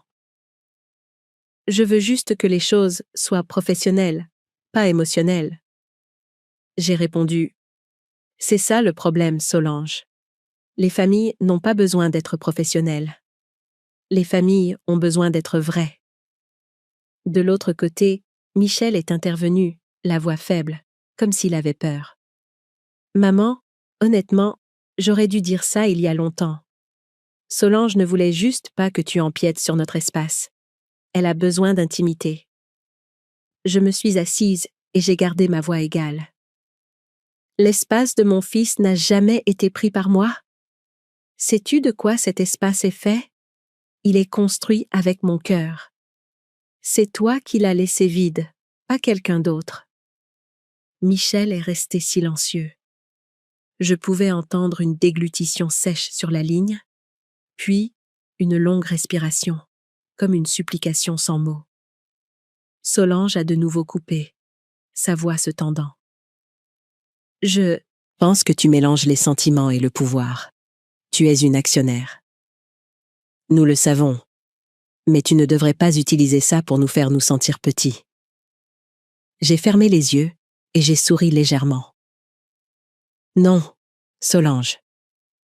Je n'abuse pas du pouvoir. J'apprends les limites. J'avais l'habitude de te laisser franchir toutes les lignes. Ma voix, mon temps, ma dignité. Maintenant, je remets la clôture en place. Ce n'est pas du pouvoir. C'est de la clarté. Elle a fait une pause, puis a eu un rire forcé. Tu sembles avoir beaucoup changé. Oui, ai-je dit, parce que j'ai enfin réalisé que le respect n'est pas négociable. Il n'existe que lorsque les deux parties comprennent sa valeur. Michel a parlé doucement. Je veux juste que tu me pardonnes. Tu me manques, honnêtement. Sa voix m'a un peu adoucie. Michel n'a jamais été cruel, juste faible. Et toute ma vie, j'avais nourri cette faiblesse avec trop de grâce. Je t'ai déjà pardonné, ai-je dit. Mais revenir en arrière, non. Nous ne serons pas l'ancienne version de la famille. Si nous reparlons, ce ne sera qu'en présence d'un thérapeute familial. Je ne veux pas que nous retombions dans la même boucle. Solange a semblé surprise. Tu es sérieuse? Nous avons besoin d'un professionnel juste pour parler à la maison. J'ai répondu doucement. Pas pour me protéger de vous, pour me protéger de ma propre habitude de me réduire. Un autre silence s'est étiré. J'entendais l'océan en arrière-plan. Ils étaient probablement à la réunion. Le vent se mêlait à leur respiration. Puis, Solange a gloussé, à moitié moqueuse. « Waouh, tu es comme le summum de la féministe moderne maintenant. Tu parles comme un TED Talk. » J'ai ri en retour. « Merci, j'aime apprendre. Mais je suis toujours la même personne. Je ne demande juste plus la permission d'être respectée. » Michel a demandé doucement. « Maman, je veux juste savoir, es-tu toujours en colère? » J'ai réfléchi quelques secondes, puis j'ai répondu honnêtement. « Non, la colère signifie que tu espères encore que quelqu'un changera. Je n'investirai simplement plus d'émotions là où il n'y a pas de retour. » Ils sont restés silencieux, tous les deux. Je me suis levée et je suis sortie sur le porche, regardant le ciel clair de Lyon. Les hirondelles volaient bas. La brise portait l'odeur de l'herbe après la pluie. J'ai parlé doucement, presque en un murmure. « Michel, je veux que tu sois heureux, mais le bonheur ne peut pas être construit sur le silence de quelqu'un d'autre. » J'ai été silencieuse assez longtemps, et ça suffit. Puis, j'ai terminé par une dernière phrase. Légère mais ferme. Cette conversation s'arrête ici.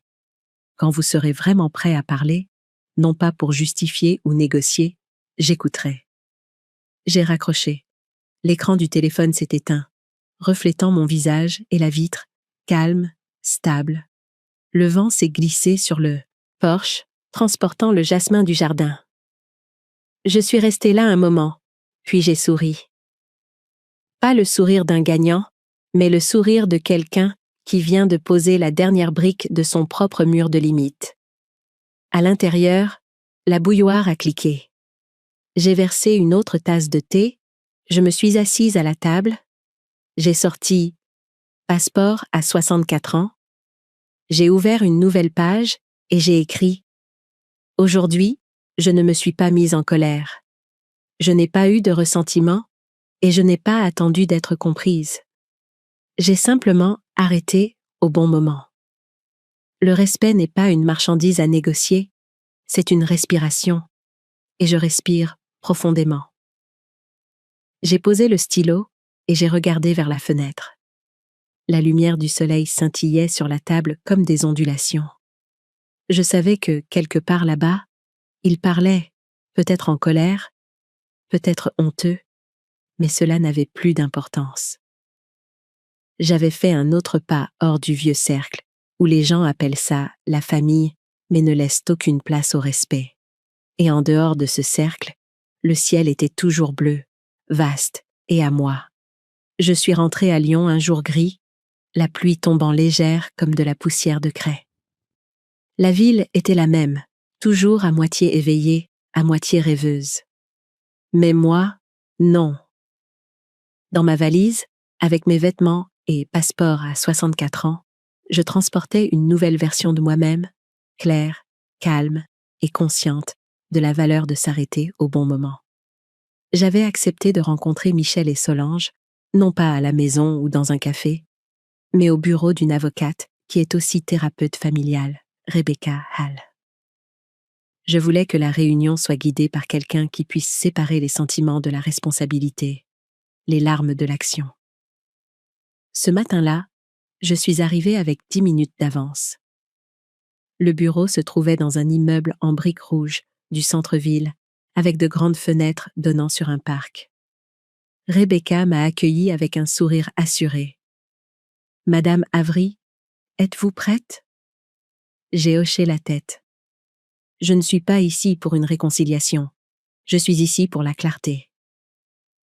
Rebecca a souri. Bien, c'est la seule base pour une paix réelle. Michel est arrivé le premier. Il avait l'air plus mince, les yeux cernés, les cheveux en désordre. Il m'a jeté un coup d'œil, a hésité, puis a dit doucement « Maman ». J'ai hoché la tête. « Assieds-toi, Michel ». À ce moment-là, il n'y avait pas de colère entre nous, juste l'espace vide d'années de non-dits. 15 minutes plus tard, Solange est entrée. Lunettes de soleil, manteau blanc, une confiance comme si elle était là pour un entretien, pas pour une médiation. Elle a parlé rapidement. « Désolée, je suis en retard. La circulation était horrible. » Rebecca a fait un geste vers la chaise en face de moi. « Ce n'est pas grave. Commençons ?» J'ai ouvert mon dossier, la voix calme mais claire. Aujourd'hui, je veux présenter 3 choses. Les raisons pour lesquelles cette relation s'est brisée. 1. La chronologie des insultes. 2. Le schéma d'exclusion. 3. La manipulation déguisée en ce qui est approprié. Solange a haussé un sourcil. Approprié?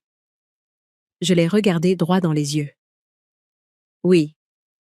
Chaque fois que tu disais « Maman, ce n'est pas approprié », maman serait fatiguée. Laisse-nous décider. Tu dessinais un cercle et tu me poussais hors de celui-ci. Ce n'est pas de l'attention, c'est de l'exclusion calculée. L'énergie de la pièce a baissé. Michel a baissé la tête, les mains jointes. Rebecca est restée immobile, prenant des notes. J'ai continué. Solange, je n'ai pas besoin que tu m'aimes. J'ai juste besoin d'être traitée comme quelqu'un qui compte. Et Michel, je n'ai pas besoin que tu me défendes. J'ai besoin que tu aies une colonne vertébrale. Rebecca a levé les yeux, la voix douce mais ferme. Solange, à votre tour, je veux que vous vous excusiez, sans justification, sans mais. Solange a cligné des yeux, décontenancée.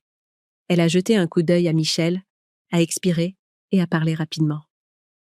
Je suis désolée si tu t'es sentie blessée, mais... Rebecca a levé une main. Non, j'ai dit pas de mais, réessayez. Solange a pincé les lèvres et a enlevé ses lunettes de soleil.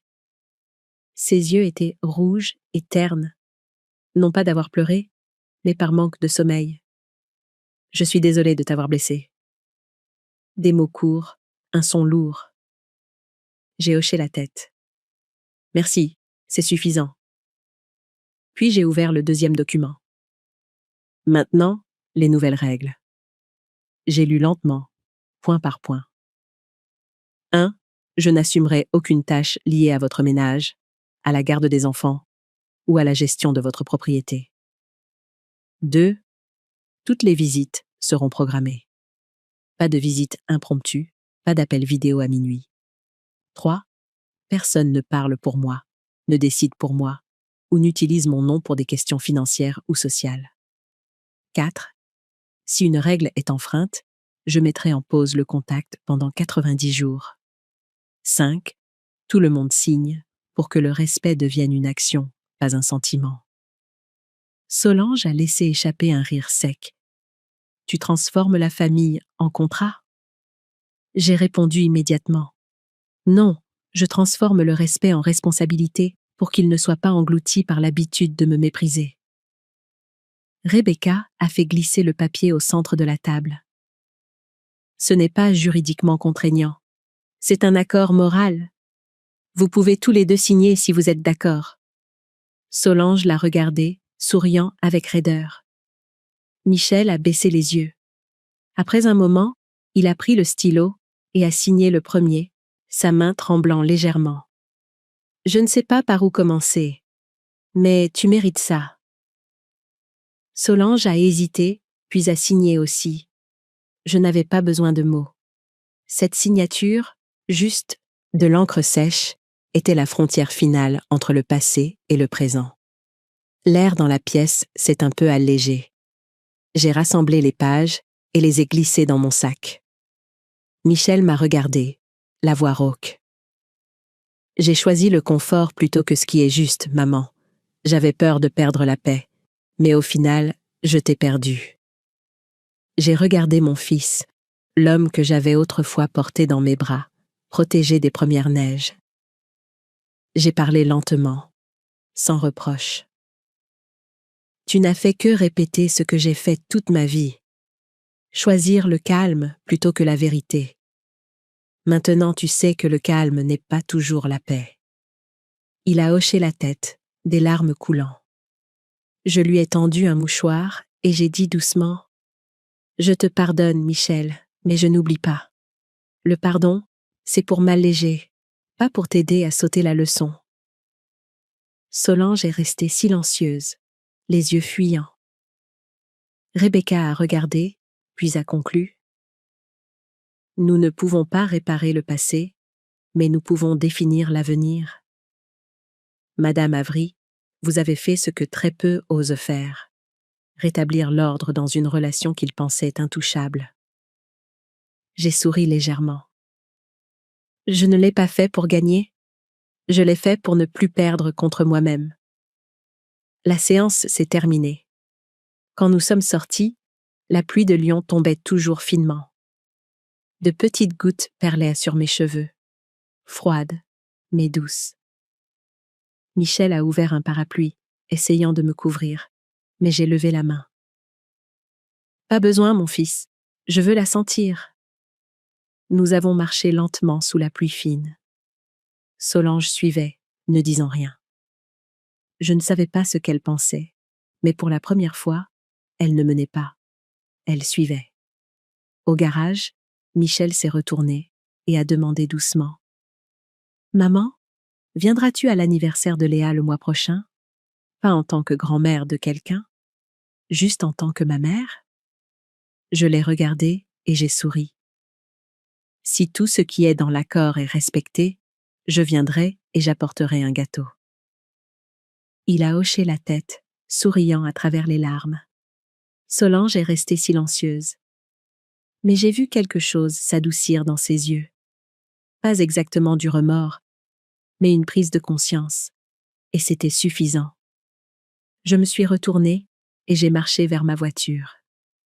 La pluie s'est intensifiée, tapotant mon manteau, s'infiltrant dans ma peau. J'ai levé la tête vers le ciel gris pâle de Lyon, l'odeur de la terre humide dans l'air. Peut-être que c'était un nouveau genre de baptême, non pas avec de l'eau bénite, mais avec de la pluie. Personne ne m'accordant de bénédiction. Juste moi, lavant des années de mépris. J'ai souri, j'ai ouvert la portière de la voiture et j'ai murmuré. « Enfin, Thomas, j'ai mis les choses en ordre, non pas dans leur maison, mais dans mon cœur. » Le ciel a répondu par un tonnerre lointain, bas et chaud.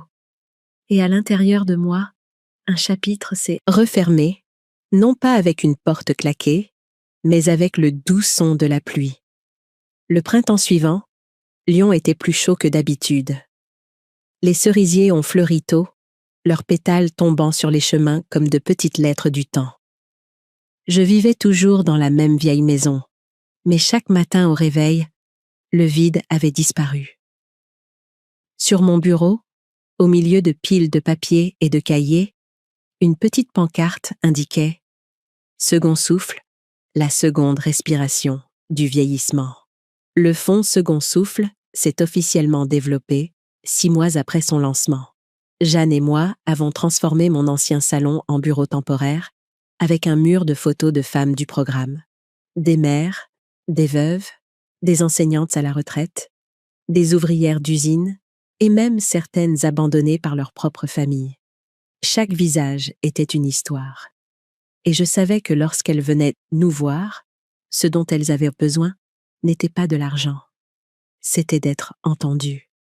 Nous avons commencé avec un programme de mentorat en 3 parties. Finance, juridique et santé mentale. La partie finance leur a appris à gérer leur propre argent de retraite et à éviter d'être exploités ou spoliés. La partie juridique les a guidés sur les droits de propriété, les testaments et comment signaler les abus. Et la santé mentale, c'est là que nous avons pleuré ensemble, ri ensemble, et nous sommes souvenus de rêves qui avaient été mis de côté. Je me souviens encore de la première réunion. Une femme nommée Marlène s'est levée, les mains tremblantes, mais les yeux brillants. J'ai 72 ans et pour la première fois de ma vie, j'ai ouvert un compte en banque à mon nom. Toute la salle a applaudi, puis a éclaté en sanglots. Jeanne s'est penchée vers moi et a murmuré « Hélène, tu n'as pas seulement créé un fonds, tu as lancé un mouvement. » La même année, Ciel Étoilé a financé un programme académique appelé la chaire Thomas Avery d'éthique, de gouvernance et d'héritage humain.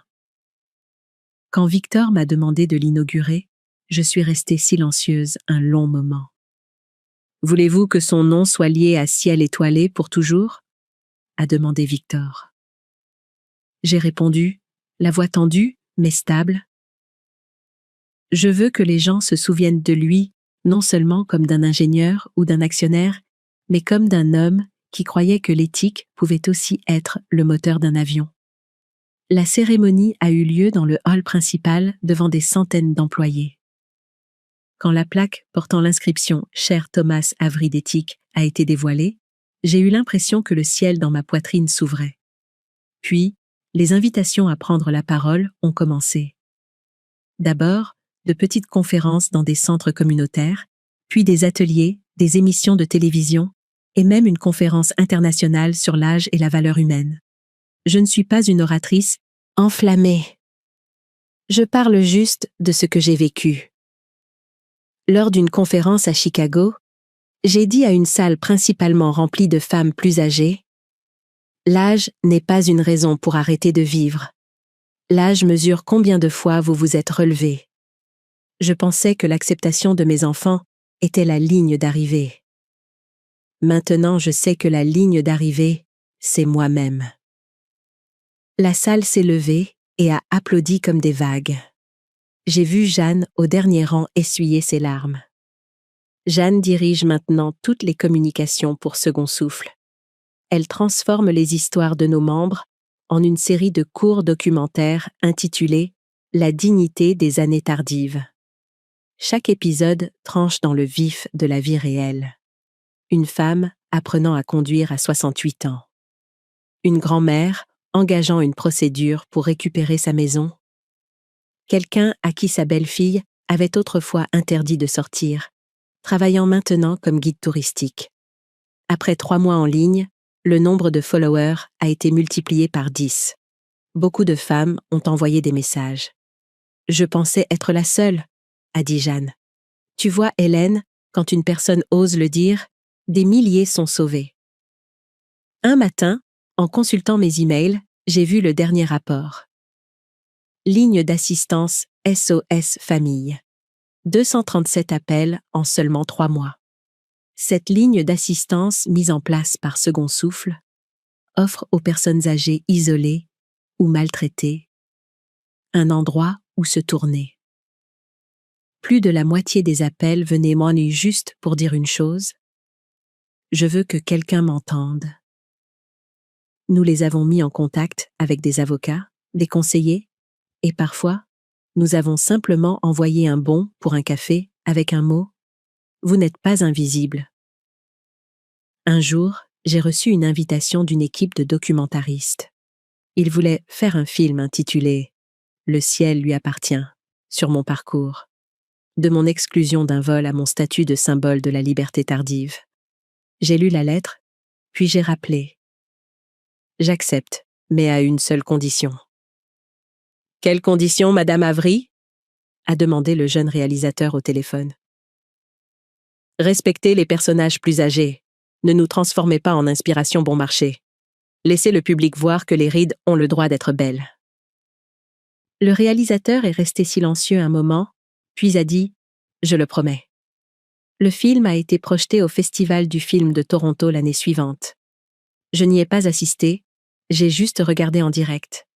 Quand le titre final est apparu à l'écran, dédié aux femmes qui, au lieu de rester au sol, ont appris à redécoller dans leur soixantaine, j'ai pleuré. Non pas parce que j'étais honorée, mais parce que je savais que Thomas souriait quelque part. Michel a commencé à changer aussi. Il a commencé une thérapie individuelle sur la suggestion de Rebecca, apprenant à prendre ses responsabilités au lieu de simplement s'excuser. Un après-midi, il m'a appelé, la voix calme. « J'essaie de te comprendre, maman. Pas pour te faire plaisir, mais pour comprendre pourquoi tu es si forte. » Solange a également envoyé une lettre. Sans fioriture, juste ceci. « Je suis un cours sur les limites dans les relations. Peut-être que tu avais raison. L'amour n'existe pas sans respect. » J'ai fini de lire et je n'ai pas répondu tout de suite. Mais cette nuit-là, j'ai posé une main sur ma poitrine et j'ai silencieusement remercié la vie que le cycle de la douleur ait enfin cessé de tourner. Pendant mes jours libres, j'ai continué à écrire la section étendue de « Passeport à 64 ans ». Le nouveau chapitre était intitulé « La famille n'est pas un endroit où l'on peut rabaisser qui que ce soit ». J'ai écrit « Si quelqu'un utilise l'étiquette « famille » pour vous blesser, souvenez-vous que le sang n'est pas un contrat contraignant. Une vraie famille est un endroit où les gens se traitent avec respect, pas avec endurance. » Quand j'ai terminé la dernière phrase, le soleil de l'après-midi a illuminé le bureau, baignant la page d'une douce lueur. Je savais que j'avais clos une partie de ma vie, non pas avec colère, mais avec gratitude. Un matin, en vérifiant le courrier, j'ai trouvé une enveloppe adressée à la main venant du Kansas. À l'intérieur se trouvait une petite feuille de papier, d'une écriture jeune.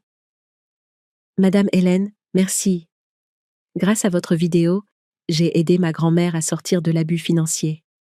Elle dit qu'elle veut vivre 10 ans de plus pour pouvoir être sa propre personne une dernière fois. Je pense qu'elle a trouvé son second souffle. Élie, 19 ans. » J'ai tenu la lettre, la poitrine serrée. Dehors, des moineaux pépiaient le long des avantoirs. Je me suis dit doucement, « Thomas, tu vois, ton héritage s'épanouit non pas en argent, mais en dignité humaine. » J'ai placé la lettre dans un cadre et je l'ai accrochée juste sous notre vieille photo. La lumière s'est reflétée sur le verre, scintillant comme des ailes d'argent.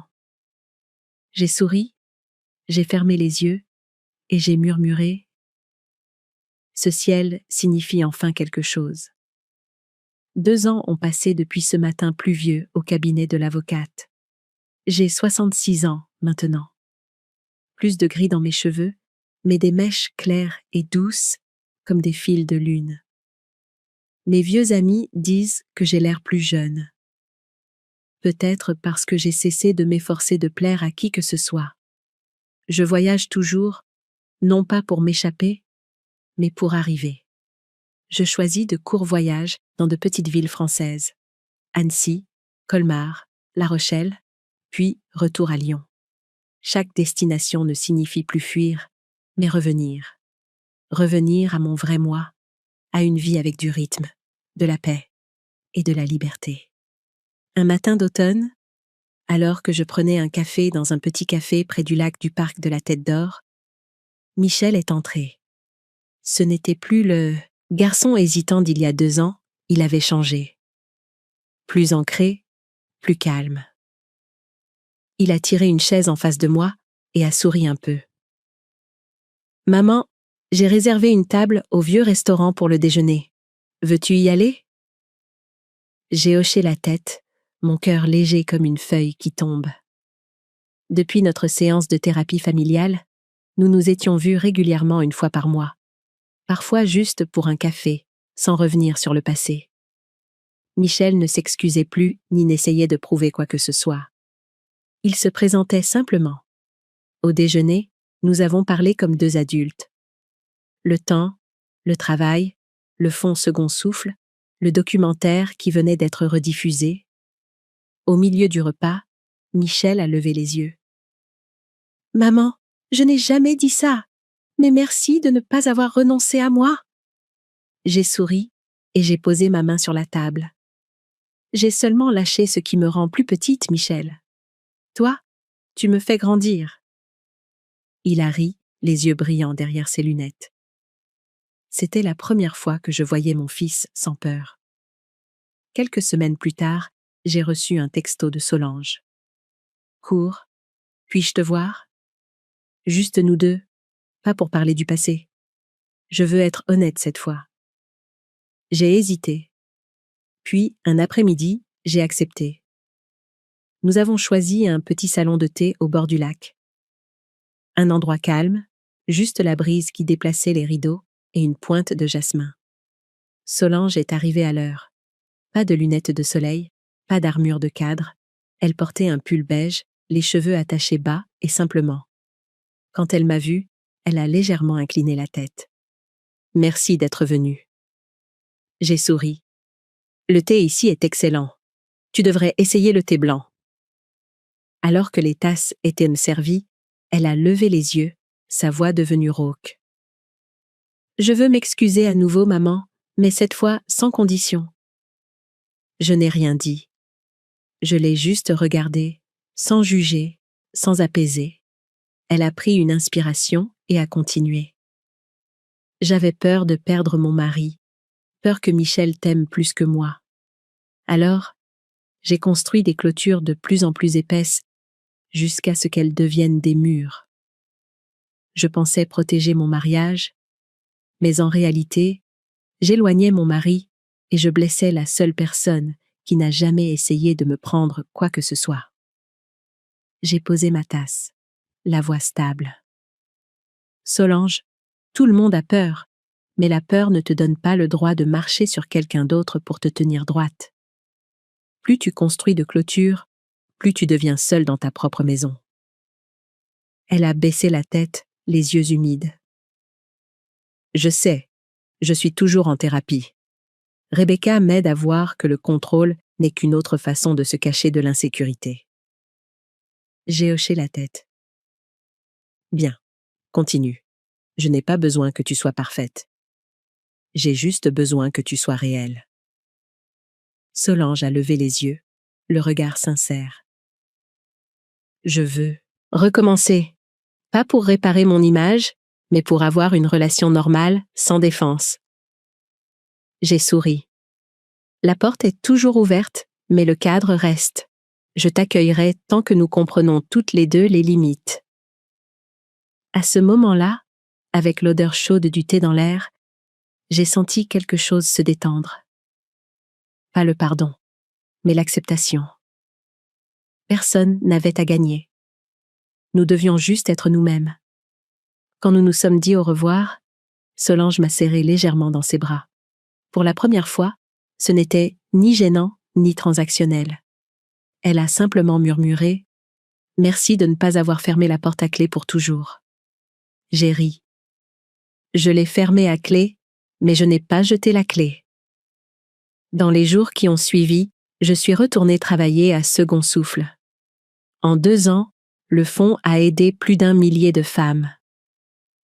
La moitié d'entre elles n'ont pas seulement repris le contrôle de leurs finances, elles sont revenues à un vieil amour, elles-mêmes. Une femme de 72 ans a ouvert une boulangerie. Une de 65 ans a appris à danser. Une de 80 ans à divorcer pour voyager librement. Elle nous appelle l'équipe au sol, les personnes qui leur apprennent à décoller sans quitter la terre. Je partage souvent une petite phrase à chaque conférence. Le bonheur, ce n'est pas quelqu'un qui vous retient. C'est de savoir que vous pouvez partir à tout moment sans vous perdre. Cette phrase s'est répandue sur les réseaux sociaux, puis s'est retrouvée en couverture d'un magazine pour femmes plus âgées. J'ai juste souri. Je n'ai jamais eu l'intention d'être un symbole. Je suis simplement une mère qui a appris à cesser d'attendre. Un jour de fin d'hiver, j'ai de nouveau pris l'avion. Numéro de vol CE 109 de Lyon à Santa Barbara. En entrant en première classe, une hôtesse de l'air a souri. « Bienvenue à bord, Madame Avery. Nous sommes honorés d'avoir la propriétaire de Ciel étoilé avec nous aujourd'hui. » Cela ne m'a pas émue comme la première fois, mais cela m'a réchauffée. Je me suis assise, j'ai bouclé ma ceinture et j'ai regardé par la fenêtre. Le ciel occidental brillait d'or, des nuages en couche, la lumière du soleil scintillant sur l'aile comme une lame brillante.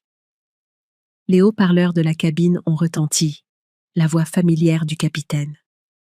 Au nom de tout l'équipage de Ciel étoilé, nous tenons à remercier Madame Hélène Avery de nous rejoindre sur le vol d'aujourd'hui. De légers applaudissements ont parcouru la cabine. J'ai souri. Pas un sourire de vainqueur. Le sourire de quelqu'un qui a traversé l'humiliation, la colère et la solitude, et qui se tient maintenant fermement en elle-même, sans plus rien à prouver. L'avion a décollé. Lyon a rétréci sous nous, puis a disparu dans les nuages. J'ai pensé à Michel, à Solange, aux femmes qui étaient venues me voir en larmes. J'ai pensé à Thomas, l'homme qui croyait que je m'en sortirais s'il partait le premier. Et il avait raison. Le ciel ne change pas. Toujours bleu, toujours profond, toujours loin. Mais moi, j'ai changé. Je ne suis plus la femme avec une valise, se tenant silencieuse à l'aéroport, effacée d'une liste. Je suis celle qui a réécrit cette liste avec ma vie. J'ai fermé les yeux, je me suis adossée et j'ai écouté le moteur régulier comme un battement de cœur.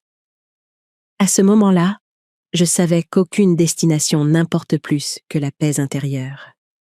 La saison des fruits avait mûri et je goûtais ma propre douceur. En fin d'après-midi, le ciel des Calanques de Marseille portait une teinte de miel pâle, le genre de lumière qui n'apparaît qu'à la fin d'un long voyage. J'étais assise sur le pont d'un petit yacht affrété, un cadeau d'anniversaire que je m'étais fait à 66 ans, et j'écrivais les dernières lignes de « Passeport à 64 ans ». Les pages voletaient dans le vent, le sel et le bois humide se mêlant dans l'air, comme si la mer lisait avec moi. Jeanne était assise à côté de moi, ses lunettes de lecture basses sur son nez, sa voix douce alors qu'elle lisait ma dernière phrase à voix haute. La liberté n'est pas une ligne d'arrivée. C'est un artisanat que l'on pratique chaque jour. Elle a levé les yeux en souriant, les yeux brillants. « Parfait, Hélène, tu as terminé. » J'ai secoué la tête en souriant. « Non, Jeanne, nous venons à peine de commencer à vivre. » Une brise a soulevé mes cheveux. Le téléphone sur la table a vibré. L'écran s'est allumé. Un texto de Solange. Elle a envoyé une photo d'une table de dîner, des assiettes en céramique crème, des bougies basses et une petite phrase. « Maman, j'ai préparé ce dîner pour toi. J'espère que tu aimeras. On se voit vendredi. » J'ai regardé l'écran pendant un long moment. Peut-être que pour la première fois depuis des années, j'ai vu de la sincérité dans cette lumière de bougie, pas de la performance.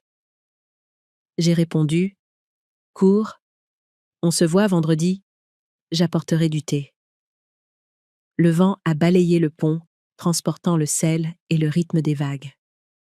J'ai fermé doucement le carnet, un sentiment chaleureux montant en moi. Plus d'amertume, plus de haine, juste un calme tranquille dans ma poitrine, comme la mer après une tempête. Je me suis adossée et j'ai levé les yeux vers la nuit qui tombait. Les étoiles scintillaient comme des points, marquant la route que j'avais parcourue depuis la porte B12 ce jour-là, où j'avais été exclue d'un voyage en famille jusqu'à ce moment, assise au milieu de l'océan, redécollant par moi-même. J'ai pensé que, sans cette humiliation, je ne me serais peut-être jamais trouvée. Si je n'avais pas été effacée de la liste, je n'aurais pas su que je pouvais la réécrire avec la force de mon propre respect. J'ai ouvert mon ordinateur portable et j'ai écrit un email à Victor Lang, le partenaire silencieux de ces années. Victor, je veux lancer la bourse de pilotage. Second souffle pour les femmes de plus de 50 ans qui veulent apprendre à piloter. Aidez-les à décoller, ne serait-ce qu'une fois, pour qu'elles sachent que le ciel est toujours ouvert à nous toutes. J'ai appuyé sur « Envoyer ». Un léger son a retenti, le clic qui a fermé la porte sur mes dernières hésitations. Jeanne a versé plus de thé, les yeux sur l'horizon. « Thomas te manque toujours ?» J'ai souri, regardant au loin. « Toujours. Mais maintenant, il ne me manque plus avec des larmes. Il me manque en vivant pleinement, comme il le voulait. » Un vent salé s'est engouffré, transportant l'odeur de l'océan, de la liberté et des vieilles saisons qui s'estompent. Je me suis levée et je me suis appuyée sur la balustrade, regardant la lune scintiller sur les vagues. La mer ne pose pas de questions sur le passé, ni n'exige l'avenir. Elle se balance simplement, comme pour dire « Respire, Hélène. Tu es chez toi maintenant. » J'ai fermé les yeux, j'ai écouté le ressac et j'ai senti mon cœur aussi calme que l'eau de l'aube. Toute ma vie, j'ai pensé que le bonheur, c'était quelqu'un qui me tenait la main pendant la tempête. Maintenant, je sais que le vrai bonheur, c'est quand on peut se tenir dans la tempête et sourire. Je suis retournée à l'intérieur, j'ai préparé une petite théière. Une lumière chaude se diffusait dans la cabine confortable. J'ai ouvert mon ordinateur portable et j'ai écrit des notes de remerciement à ceux qui ont cru en moi. Aux femmes qui ont écrit des lettres, qui ont appelé la ligne d'assistance Second Souffle, qui ont offert un morceau de leur douleur pour que la lumière puisse s'infiltrer. Merci de ne pas avoir abandonné, ai-je écrit. Vos histoires sont la carte qui m'a ramenée à moi-même. J'ai fait une pause, écoutant le thé frémir, l'odeur de jasmin flottant. Je savais que la saison des tempêtes de ma vie était vraiment passée. Cette nuit-là, avant de dormir, je suis sortie sur le pont une fois de plus. La mer était noire et parsemée d'étoiles. J'ai parlé doucement, comme si le vent pouvait le manquer. Thomas, j'ai vécu pleinement comme tu le voulais, et peut-être que demain je vivrai encore plus pleinement. J'ai souri, sachant que chaque voyage, même celui né dans la douleur, peut se terminer dans la lumière si l'on est assez courageux pour continuer à marcher. J'ai siroté mon thé et j'ai regardé la lune étaler de l'argent sur l'eau. Le vent continuait de souffler. Les vagues continuaient de rouler, mais à l'intérieur de moi, tout était calme.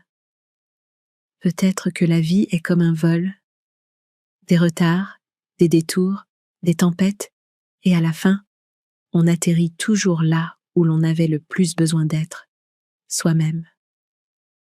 Et si vous êtes toujours perdu dans votre propre tempête, s'il vous plaît, croyez que le ciel ne s'est jamais fermé. Il attend juste que vous leviez à nouveau les yeux. Si vous êtes resté avec moi, jusqu'ici, je vous en suis vraiment reconnaissante. Dites-moi d'où vous regardez. Peut-être d'une cuisine silencieuse, d'un porche en fin d'après-midi, ou juste d'une pause au milieu d'une journée chargée.